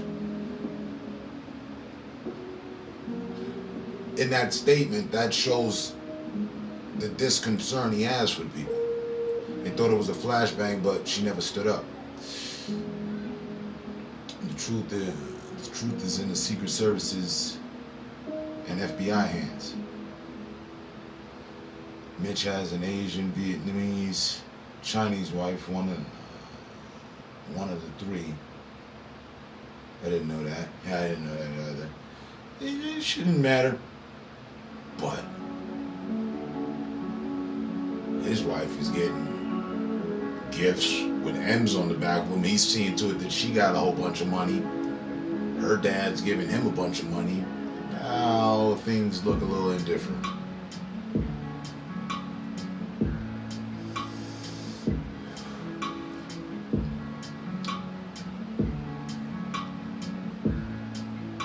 They will analyze video of each protester as they arrive.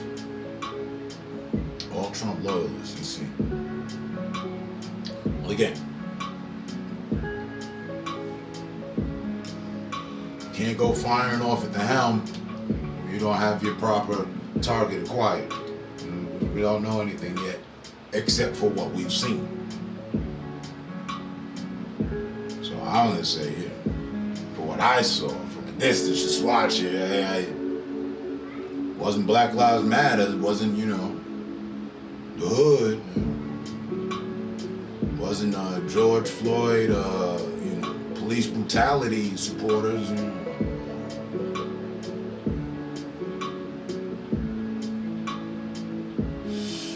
protesters. Might have been some of them before, and I'm double back and check some footage. But it just looked like a sea of Vikings. Well, it was climbing walls, rock climbing, all sorts of shit. Like that time at Planet Fitness with the rock wall paid off. Dudes was scaling the building. It was on their Peter Parker out there. Looked like pure savages.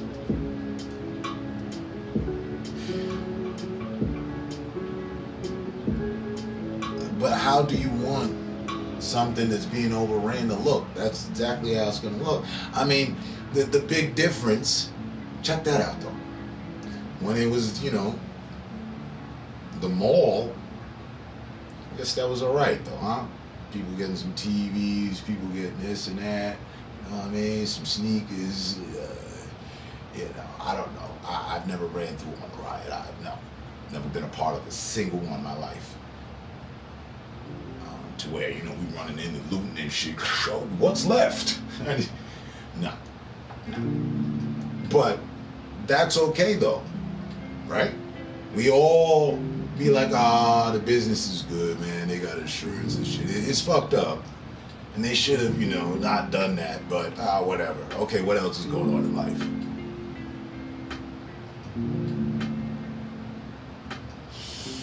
But when the same thing happens at a place that it should happen, it's a complete uproar. Right back to Dark Knight reference with Heath Ledger. May he rest in peace. What'd he say? If a soldier passes away, nobody bats an eye. Just expected.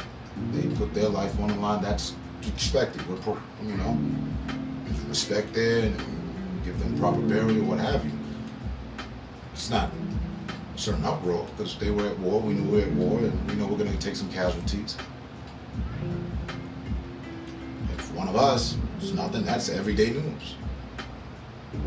But if a politician gets hurt, everybody loses their marbles. That was a pure example of that. And not a politician was harmed. Terminator status. Just don't hurt anyone.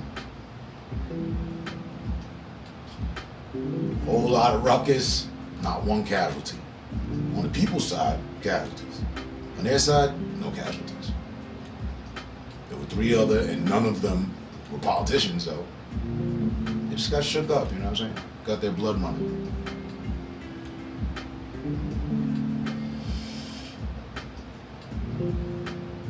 When their homes got vandalized, that was okay, right? I didn't hear too much opposition from that. I didn't hear people, they shouldn't have done that,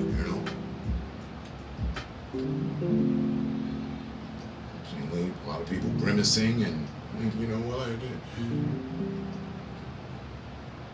I, for one, don't condone it, but, the people are upset. So the people stepped it up a level. And the people should have been stepped it up a long time ago. Shouldn't have taken all this. And should have been, as just about as it almost was, a peaceful protest.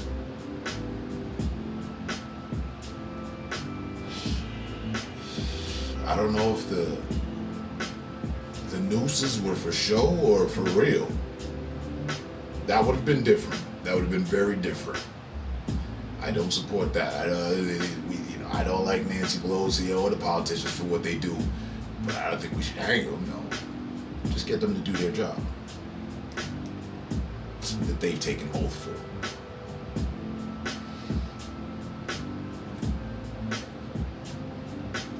Sitting at Pelosi's desk with his feet up, and she was a test. She popping all the time. Almost like it was allowed. There's that. There's that. How is it that not a politician got caught? I mean, it's the angry mob. It's terrorists. These must be some real America's worst terrorists. Can we start a new program? We had America's dumbest criminals. America's worst domestic terrorists. How is it that a mob stormed a building filled with politicians and they didn't manage to get one of them? There's not some overnight hostage situation that we're tuning in on? No, there isn't, huh? Okay. I don't know. I was told, all things politics. It's a dog and pony show. Spectacles, watch this, watch that. It's really time to put on these days. Maybe that was orchestrated fully.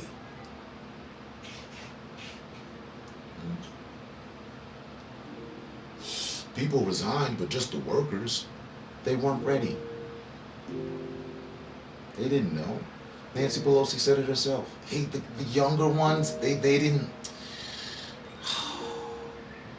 They're so shooken up. I mean, we knew what was going to happen, but yeah, you guys calm down. You don't all have to quit.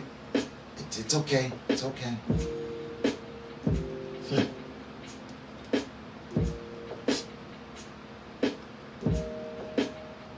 It's Trump. We see you, we hear you, and we love you. Boom.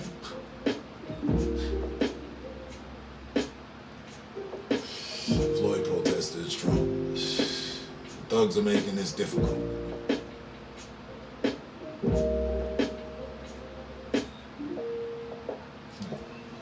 And then there is that. There's that. We don't have to do ifs. That's a reality. The last time the shit hit the fan at one of these bureaus, government bureaus, the response was effective, and when the shit, boy, before the shit even got to the fan, they had shit under control in like 5 minutes, all out there ready. Get back. Yesterday, they was out there doing campfires and shit and chilling. It was already underway when I tuned in. I tuned in like, I don't know, about an hour there and after. I hadn't even known. Hey, what's going on? Oh, shit. They sitting there with all the camera equipment already in a pile. What the fuck? Okay, so where's the police at then? Where's the Secret Service? Where's anybody? How is this just okay right now? Why is there no... I don't even hear a siren, anything. You don't hear the helicopter over top. Just, it's... They doing them right now.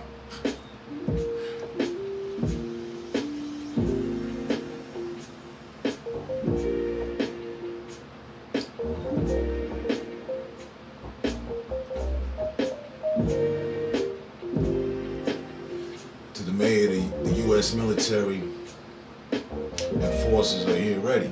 And they weren't activated. And when they were only activated enough so that they gained themselves a perimeter, cleaned out house, and then got back to business.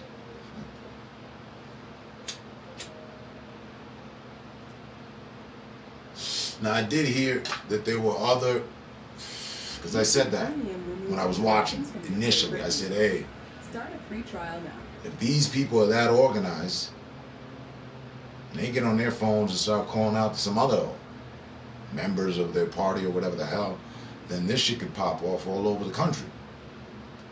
There were only about 5, and they didn't last.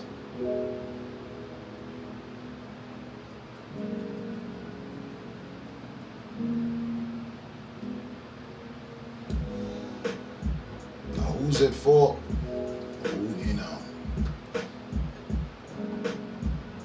I look at it like this, man. The people lit a fire while there was no actual fires. the people lit a fire under the politicians' seats and took selfies in it. Those people that did it, yeah, they're gonna have to answer for it just as much as if it would have been anybody else. And they'll probably end up getting a lighter sentence. I'd love to see, I haven't heard the take on the charge yet, right? Because tearing down the statue comes automatic 10 years. They left the statues intact in there. I thought they were going to tear up the roof off that motherfucker, but I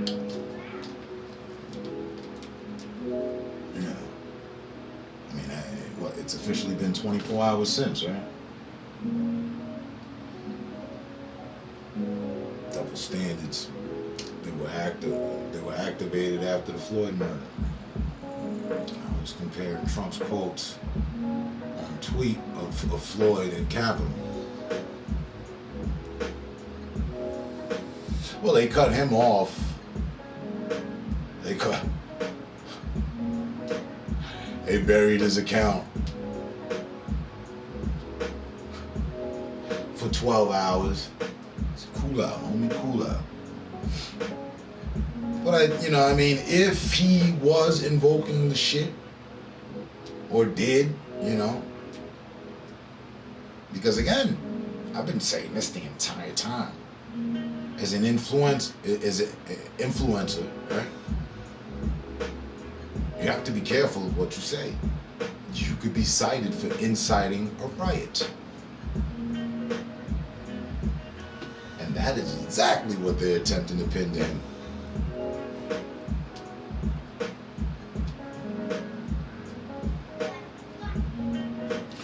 But I think that that's being misinterpreted as well. What oversighted? There's things that's being oversighted. You need to realize, I'm sure. You say they were all Trump supporters. Okay. I say I'm sure, just because of math and the variables of things, it was more than just Trump supporters. There had to be someone in there as just, one of the people. They saw, they weren't with it. They might have just, came to support for who knows what. They was there, I want to be here in the moment. They didn't know about the plan or nothing. And they went in. So for that person, it's the people, representation of the people. Everybody else, I don't know.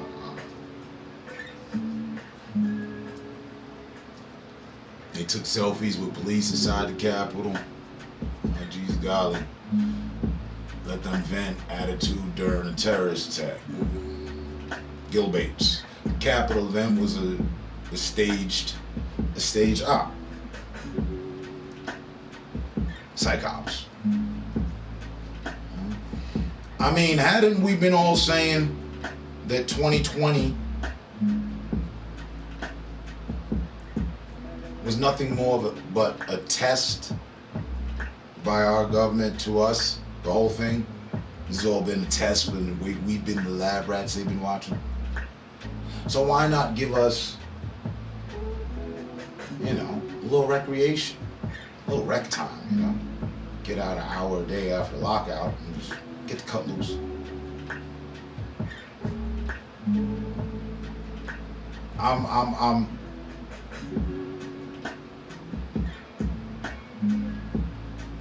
It was too perfect.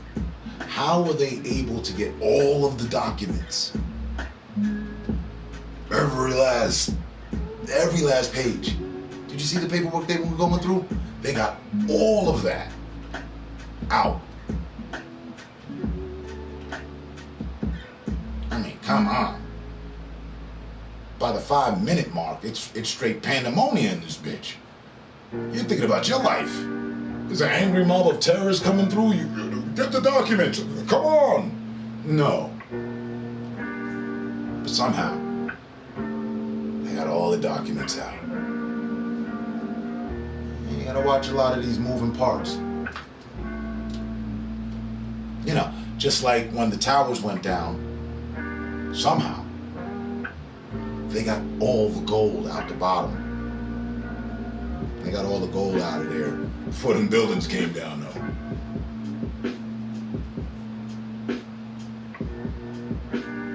Forgot about the gold?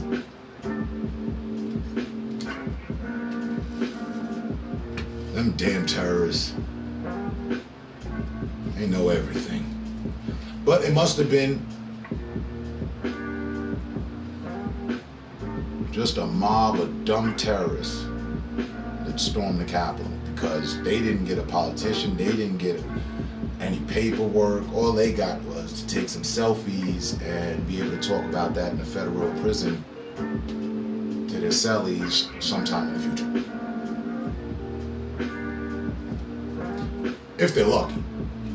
Friday they don't get sent to, one of the special military jails or something. Depends on the offense that they're going to be charged by.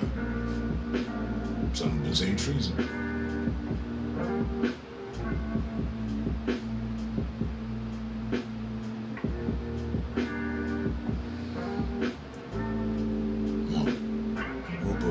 A group of blacks and browns hanging together, calling 911. They're congregating, they're organizing. What? No, there's 7 of them.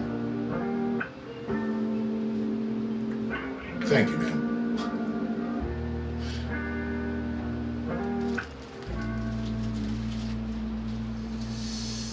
There was one white officer fighting them off.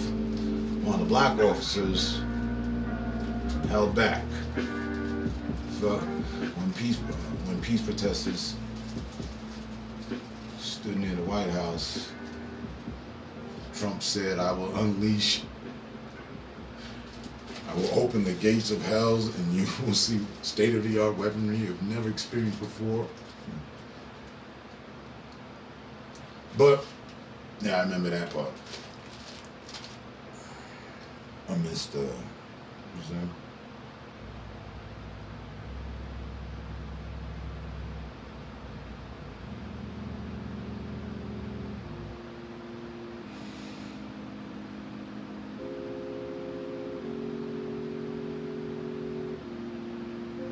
He said, it's just kids venting every day. Just relax.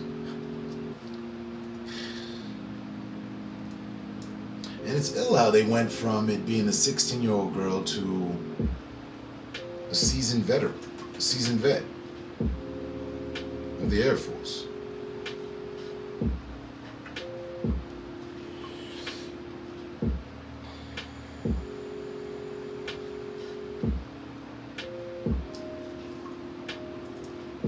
Now, one image is crucial, though, where they're behind the door and you see an agent on each side at the door, like the couch is up against the door, people appearing in and shit, and they like, oh.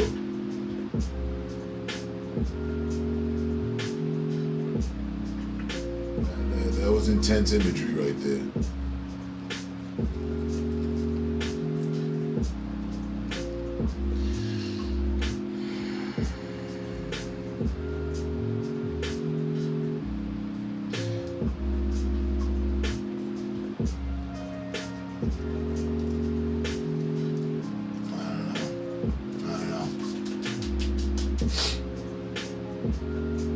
Give them the maximum sentence, 10 years federal prison if they vandalize. Capital terrorist attack, okay, we love you, go home. That's a fact. You motherfuckers tear one motherfucking goddamn statue down. I swear for God. Just, you know what? Executive order. Give me a pen. If one more motherfucker tears a statue down, I'm giving them 10 years. That's that. Period motherfucking id. Put it out there in the air. Press boy. Print it up. Where's my Twitter at? I just put in motion 10 years sentence. You deface Thomas Jefferson, Abraham, I don't give a damn. 10 years. That was the fastest law put in effect in history that I knew of. But he said that shit on Monday. It was effective by Friday.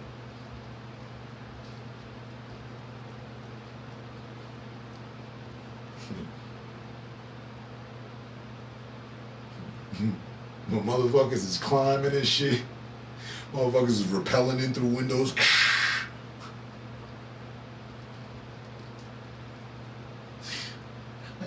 Come on, fellas.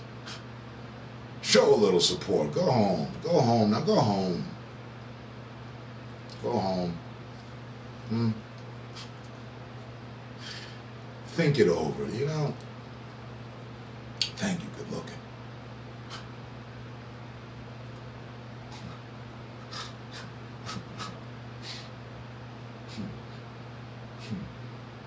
I mean, for real though. That's when I tuned in. Like, shit had happened, and he made a statement, like, I don't know, probably like about an hour and a half in. And they were like, breaking news, this is from Trump. He made a statement. Yeah, I got it. People, go home. You got curfew. You got time. Hightail it out of there. Mission accomplished. Stand down and stand back. Oh, shit. Now that's leadership for you right there, boy.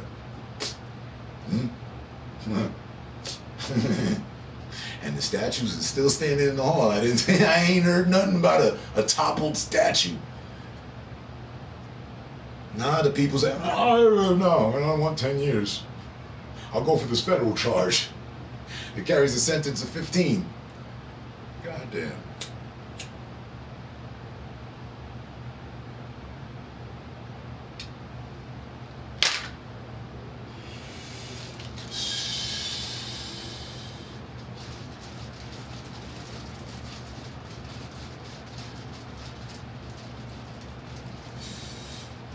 Yeah, I did. I caught him. I heard him. I mean, he wanted to have his alibi in order. I told them, I don't know these people. Who are they? Who do you want me to denounce? Who?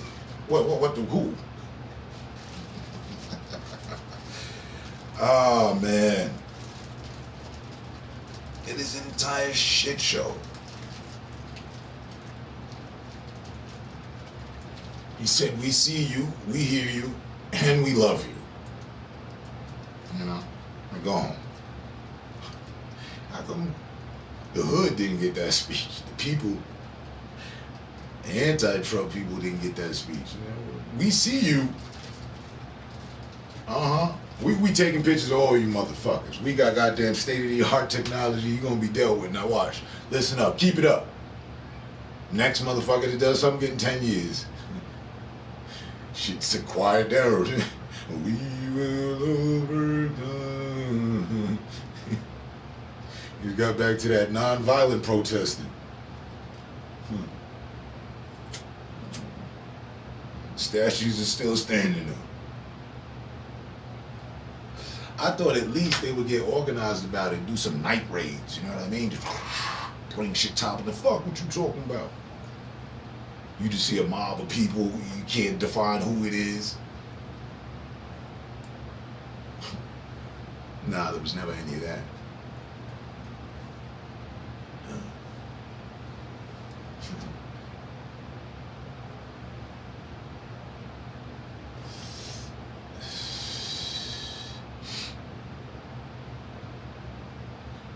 We see you, we kill you, versus we see you, we love you.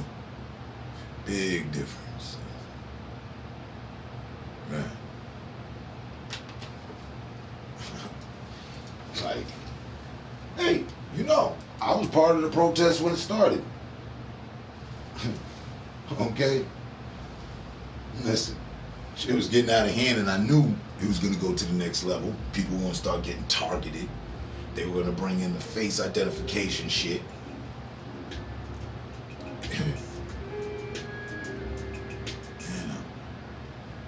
protested for my reasons. These next levels and the same reasons, oh man, they done quiet that all up. And then you got some other hardcore extremists out there. He ain't caught up in that shit. I don't need the feds knocking at my door. Yeah, we got photos of you, and we just want to ask you some questions. Ma'am, would you like to take the children over there to the other room? Thank you. Nah, I don't need any of that. Fuck you. Now, is this you here? They got me launching backs, midway release, broken window. We know it's you. Take us to your leader. I don't have a leader.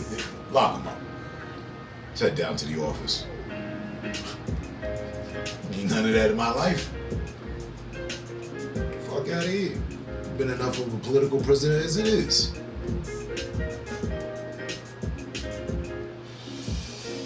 But I do support the narrative that fire needed to be lit. But what I'm wondering, was it all staged? Like really though, on all sides. The same way we can find a group of guilty Republicans, we can find a group of guilty Democrats. So, you know.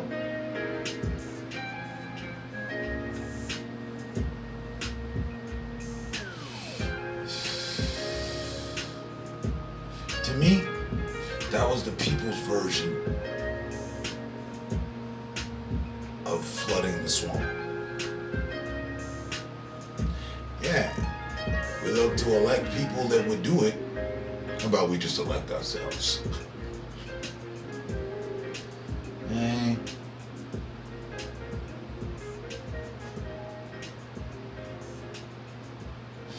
And now,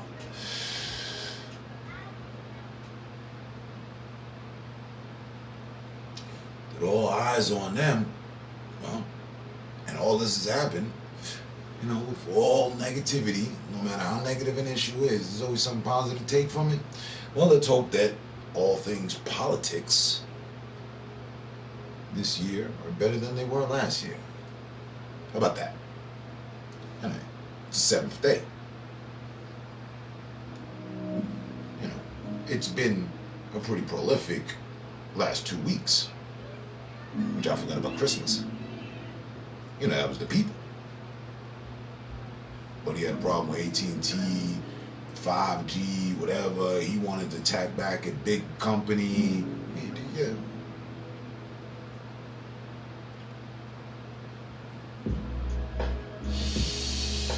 Again, it's all too perfect. How a bomb device is found? Not one detonated. And to the rescue. The cops weren't on location where they needed to be, or the forces or whoever. What you doing? Just hanging out. Man, you see people mobbing down there? Yeah, I don't know. We haven't got the call to go yet, so I'm just sitting back. Yeah. Where's my gear at again? Oh yeah, that's right. We put it in the storage room. Right. I'm probably gonna have to gear up. But somehow, the bomb squad, boy, they won their job. They knew what the hell was going on. They knew what was going down. They got their shit out. Oh shit, got a bomb here, sir.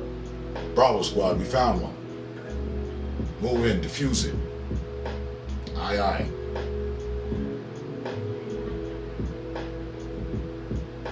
Rounds of medals for those guys because they saved the day. Really though, because if there'd been explosions, oh boy. You know, the National Guard was brought in because they were there.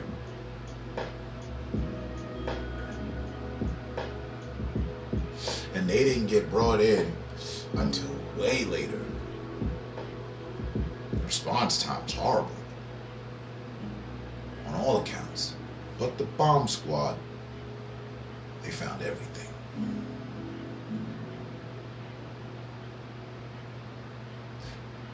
Let's hope that there's not one unfound bomb and they're gonna go set it off today or something. Let's just hope, shall we?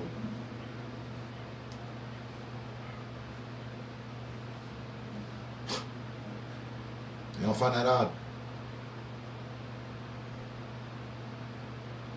Because I didn't hear the report that they interrogated some of the terrorists, and the terrorists gave up the bomb locations. I didn't hear about that. Have you guys? I just miraculously heard that, you know, some bombs were found.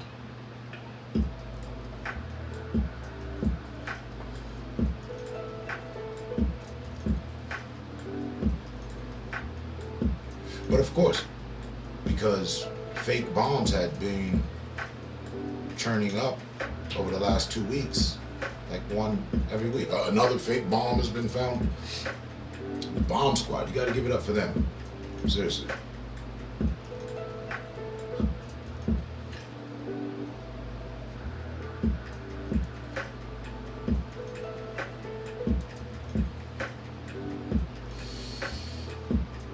I just seen commentary move here, but not there. So we're there. San Francisco 49er gang. 1600 Pennsylvania Ave. Didn't Wesley Snipes play in that movie? Yeah. They had to throw Obama in there when that couple crashed that dinner party. They had to throw Obama in there when that couple crashed the dinner party. I remember that.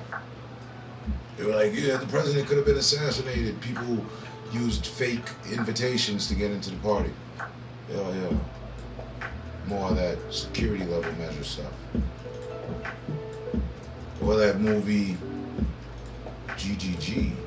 All the police were at the call so all that could take place. I didn't see the movie GGG. I see GGG, I think Girl Got Game. Where is she?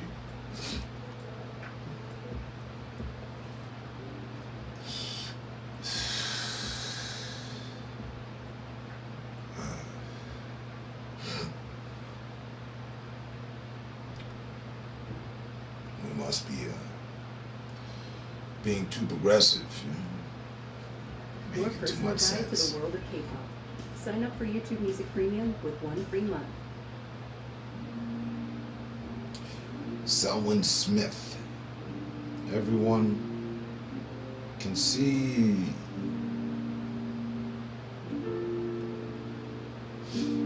Pretty expressive.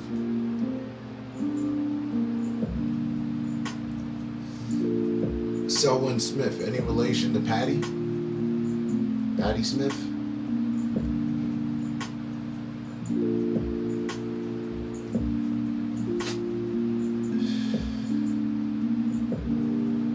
Those areas are supposed to be some of the most secure areas, like army bases, military bases.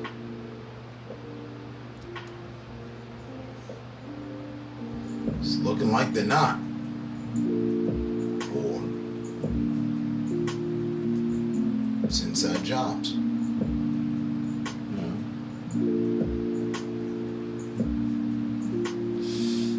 Somebody on the inside who's head of a team, who's along with them. I mean, if you need me to leave the door open.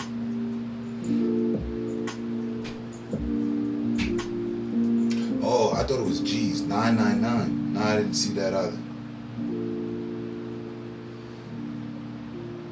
It means police down? Okay, I didn't know.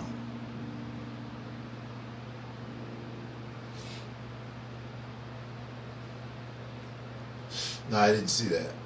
I didn't see that. It looked like G.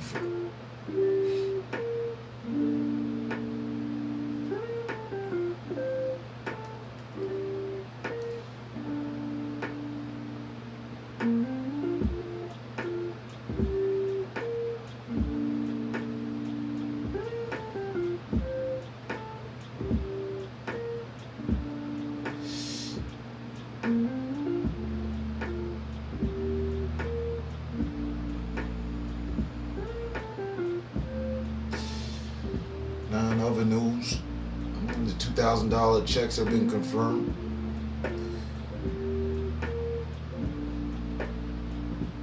Finally. I don't know if they're going to be reoccurring.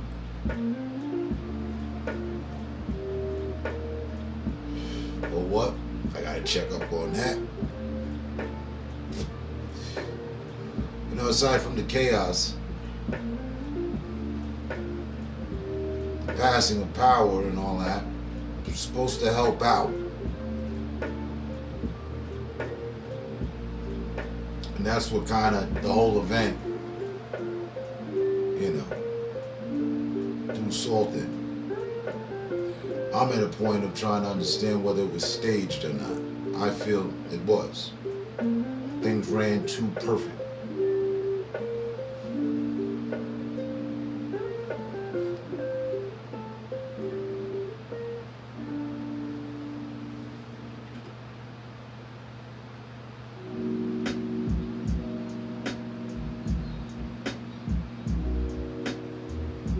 Yeah, 12 minutes ago, former Army Ranger and U.S. Representative Jason Crow describes escape from the Capitol amid pro-Trump mob.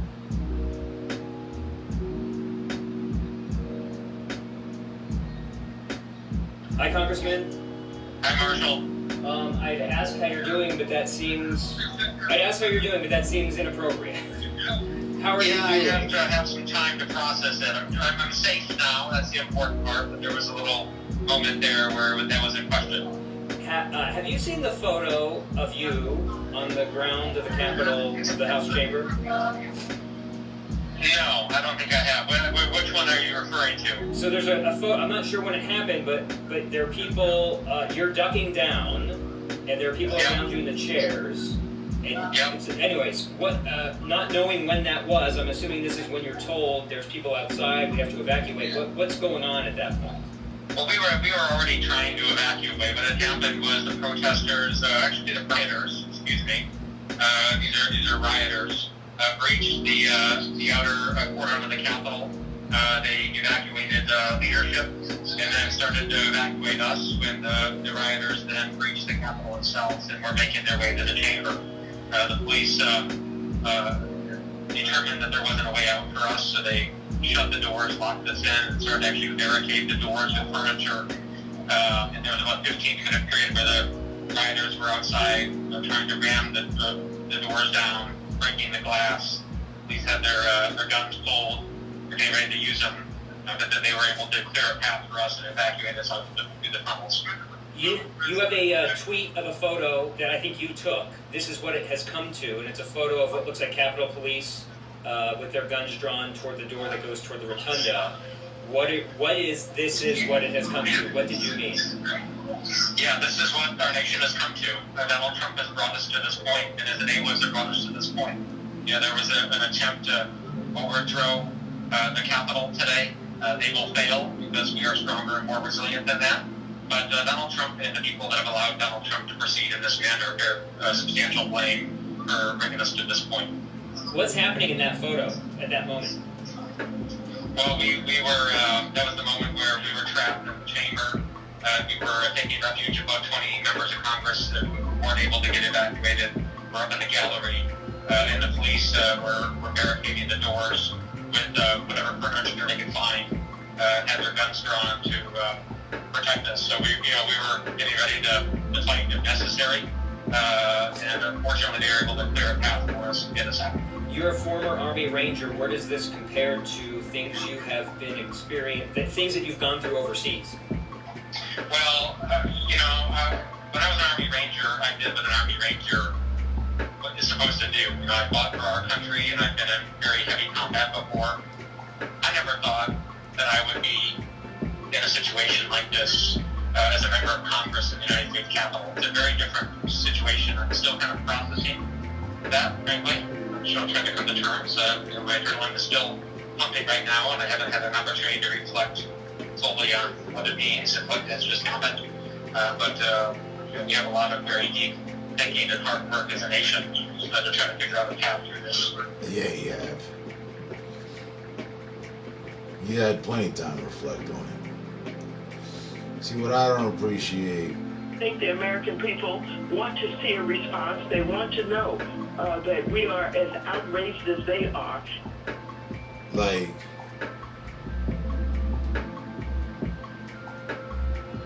yeah, it's cool. Blame it on a certain party. But they're not taking any blame for themselves and how it got there, how it got to that point. And that's their fault, in my opinion.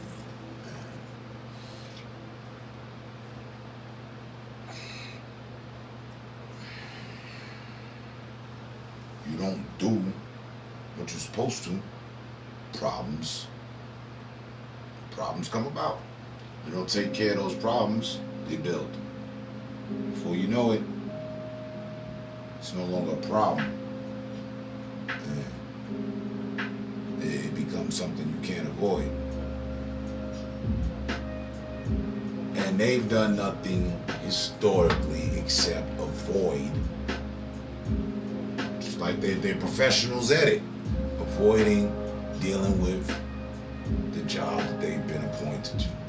They took up oath for.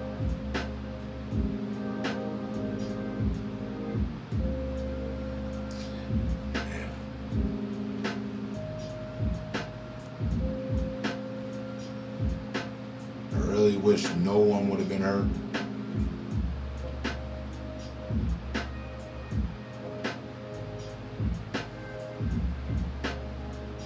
And I also really wish they would have, lived in a country where they do their job. Things wouldn't have to come to this.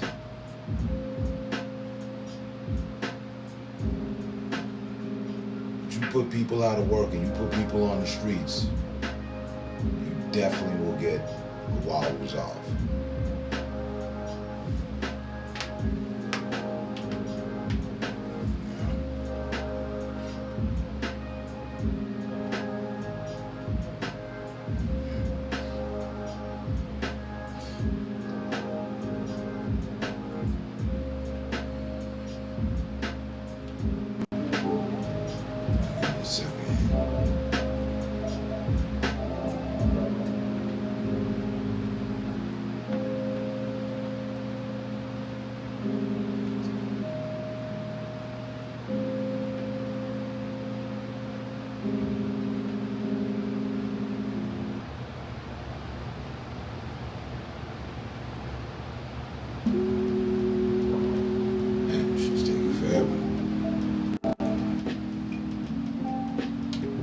Yeah, it's something to think about. I mean, I understand the disgruntlement for Trump and Trump supporters. I understand all that. I do completely. We realize what took place. It opened a lot of eyes, one way or another. I think more of the situation is that it shouldn't have had to come to that. But it did.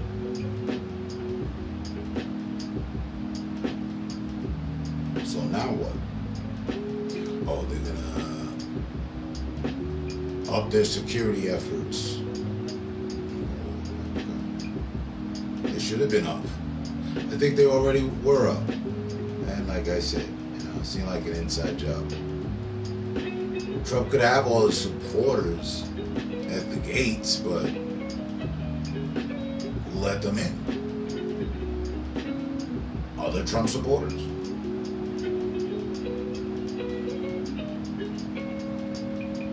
Because again, you see the police giving them way.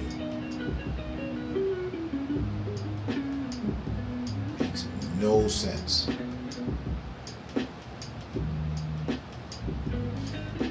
This will all play out for the remainder of the year. we'll see, what happens.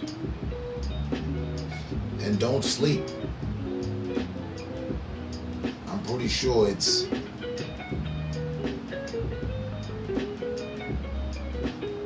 had a positive effect, and it's also had a negative effect. And we'll see that. I mean, it's only 24 hours thereafter the matter.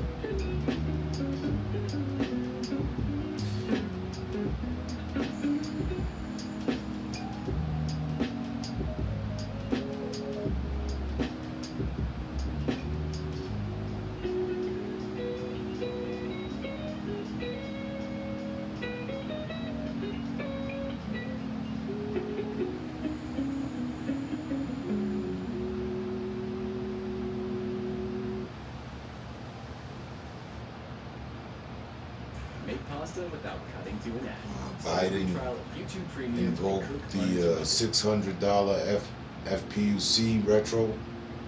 So what I was saying earlier about them only covering 25%, that retro rule brings back everything that should have been there. So if anybody's building debt, they'll be able to address that. That's a good thing, along with the $2,000 stimulus check. It's not all bad.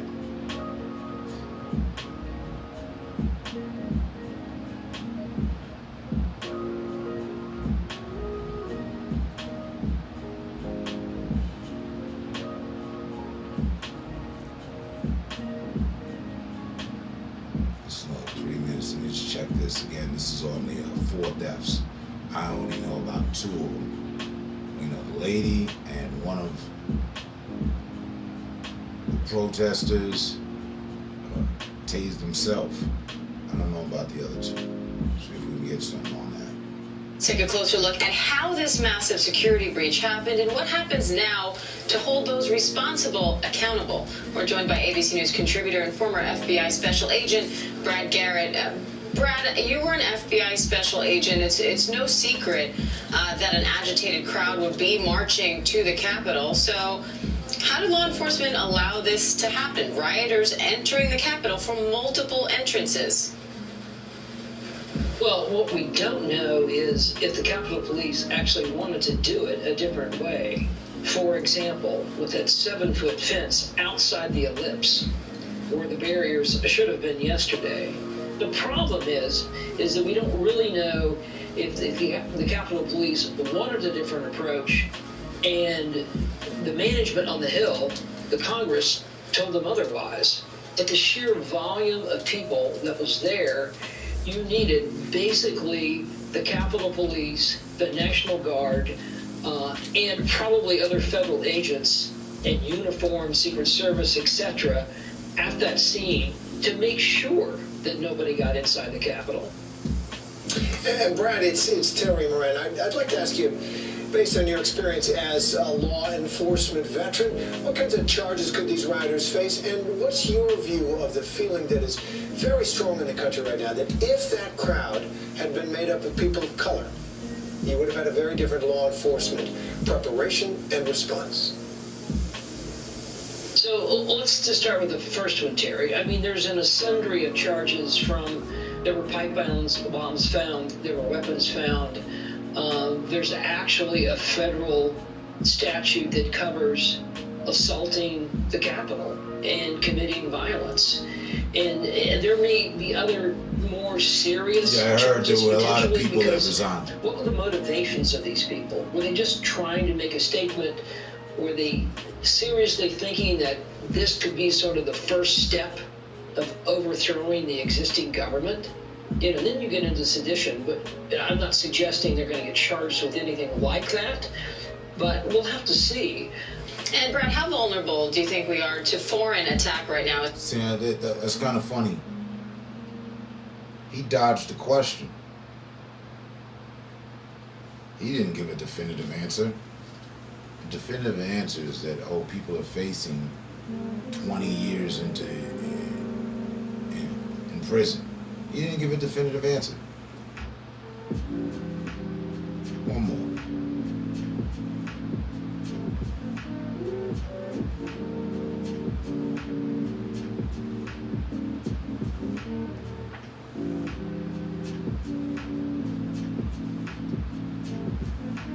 And he said the Capitol Police Chief resigning after the riot. I bet he did.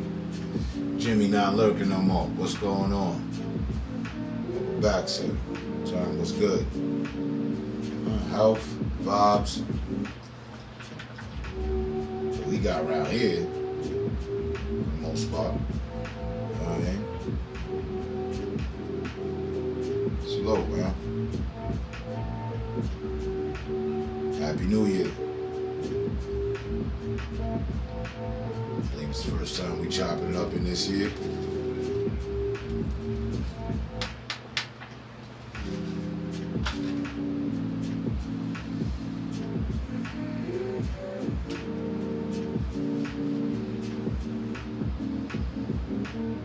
After that, man.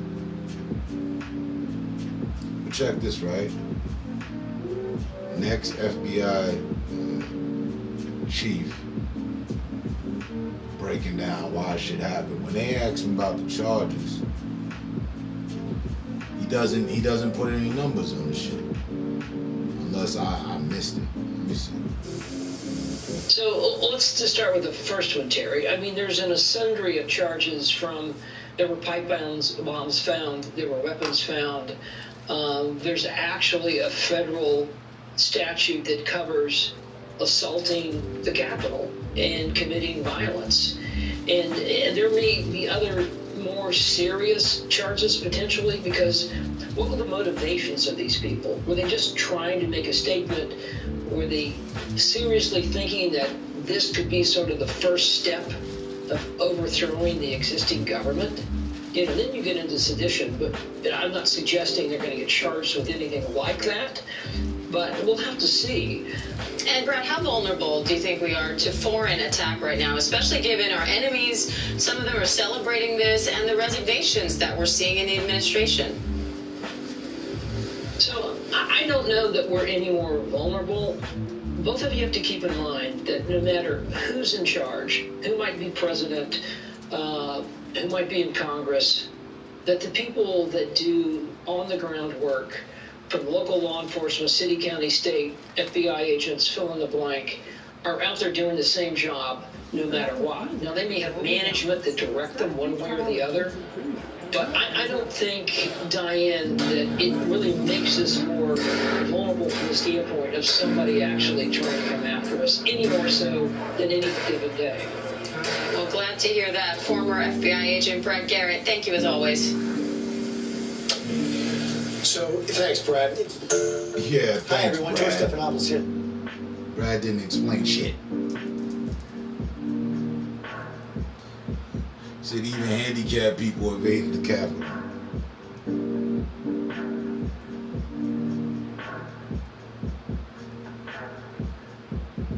Yeah, angry mob invades the Capitol, but the politician that was handicapped and disabled got away. Boy, he threw his motherfucking chair in overdrive. They override the system. And he was out. You know, they normally can only do about 2 miles, mile and a half. Somehow, he managed to navigate his way out of the way of the angry mob. Come back 2 hours later and just finish up work.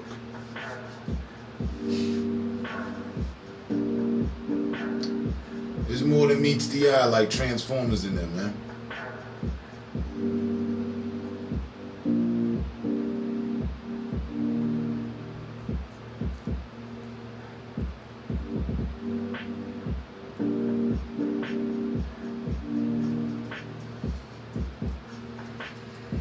But, because I said it when they was trying to start the fire with the cameras. Boy, they set the building on fire. That'll be something different. Anything good. They was back in business as they were escorting terrorists out the building.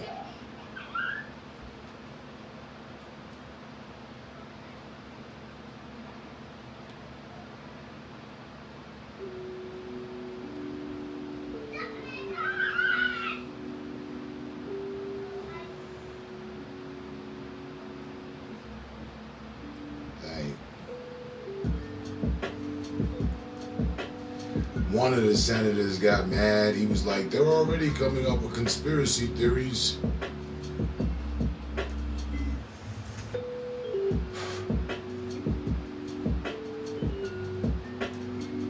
The senator we just listened to before this other joint, that was 12 minutes ago. He talking about, I'm still running off the adrenaline. But they were all up until 4 o'clock in the morning. Off the adrenaline, huh?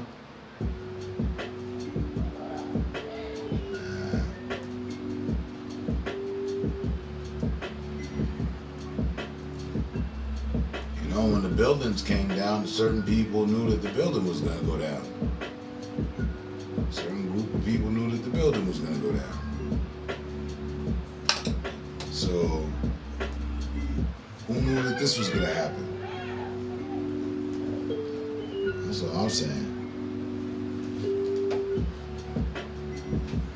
All Trump supporters? Doesn't sound like it.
Listen to music with your screen locked.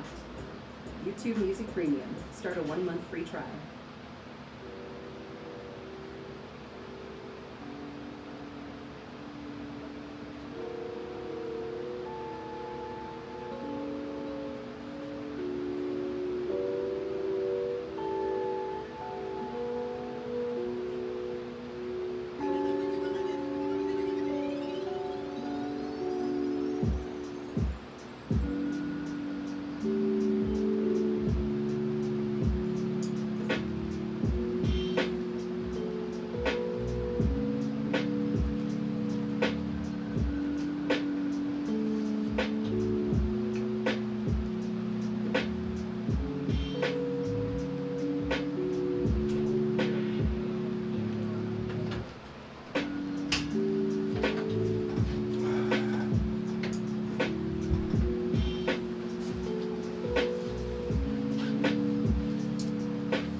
clouds or something.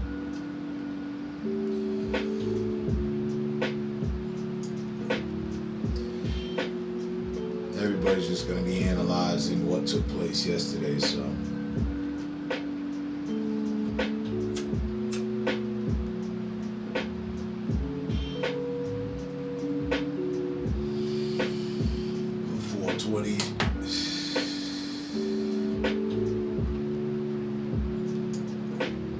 And cable and chill.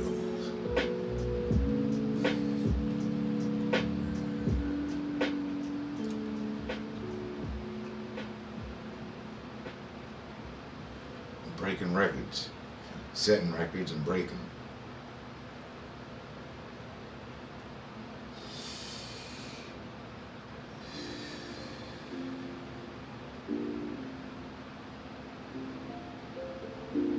Now one person got told glass shut the fuck up today. This is good, this is good. Good progressive week.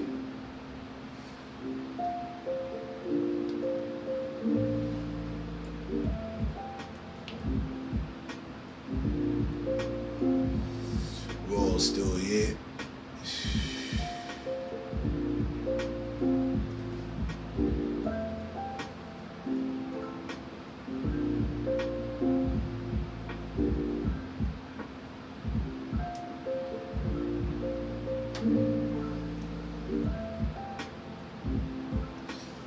Thank God for that.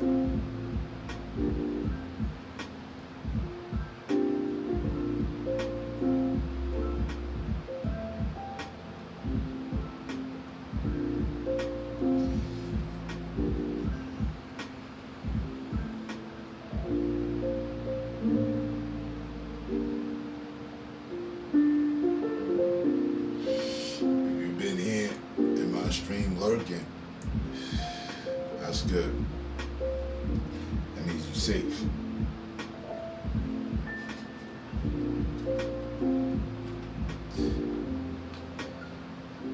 For now.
Hey Google, keep playing the music.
Listen to music personalized to you.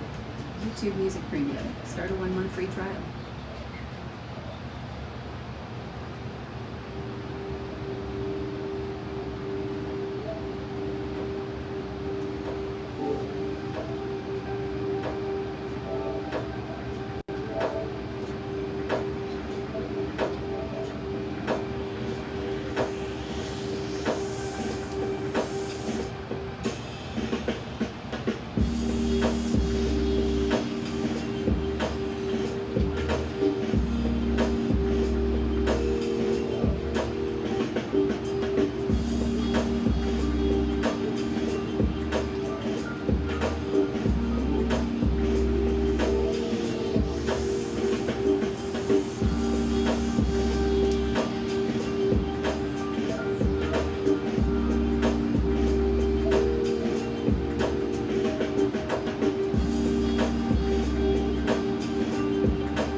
Lisa on winning the $1,500 for hitting 150,000 subscribers.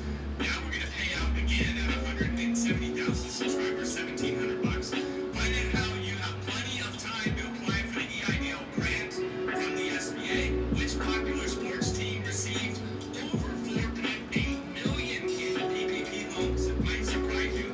And the state offering small business grants of up to $50,000 to eligible local businesses. Make sure you listen to that because you don't want to miss out on the $50,000. I told about a grant program here in town.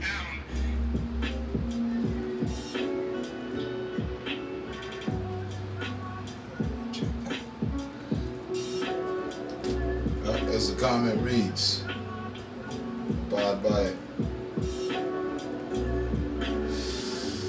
It's crazy times.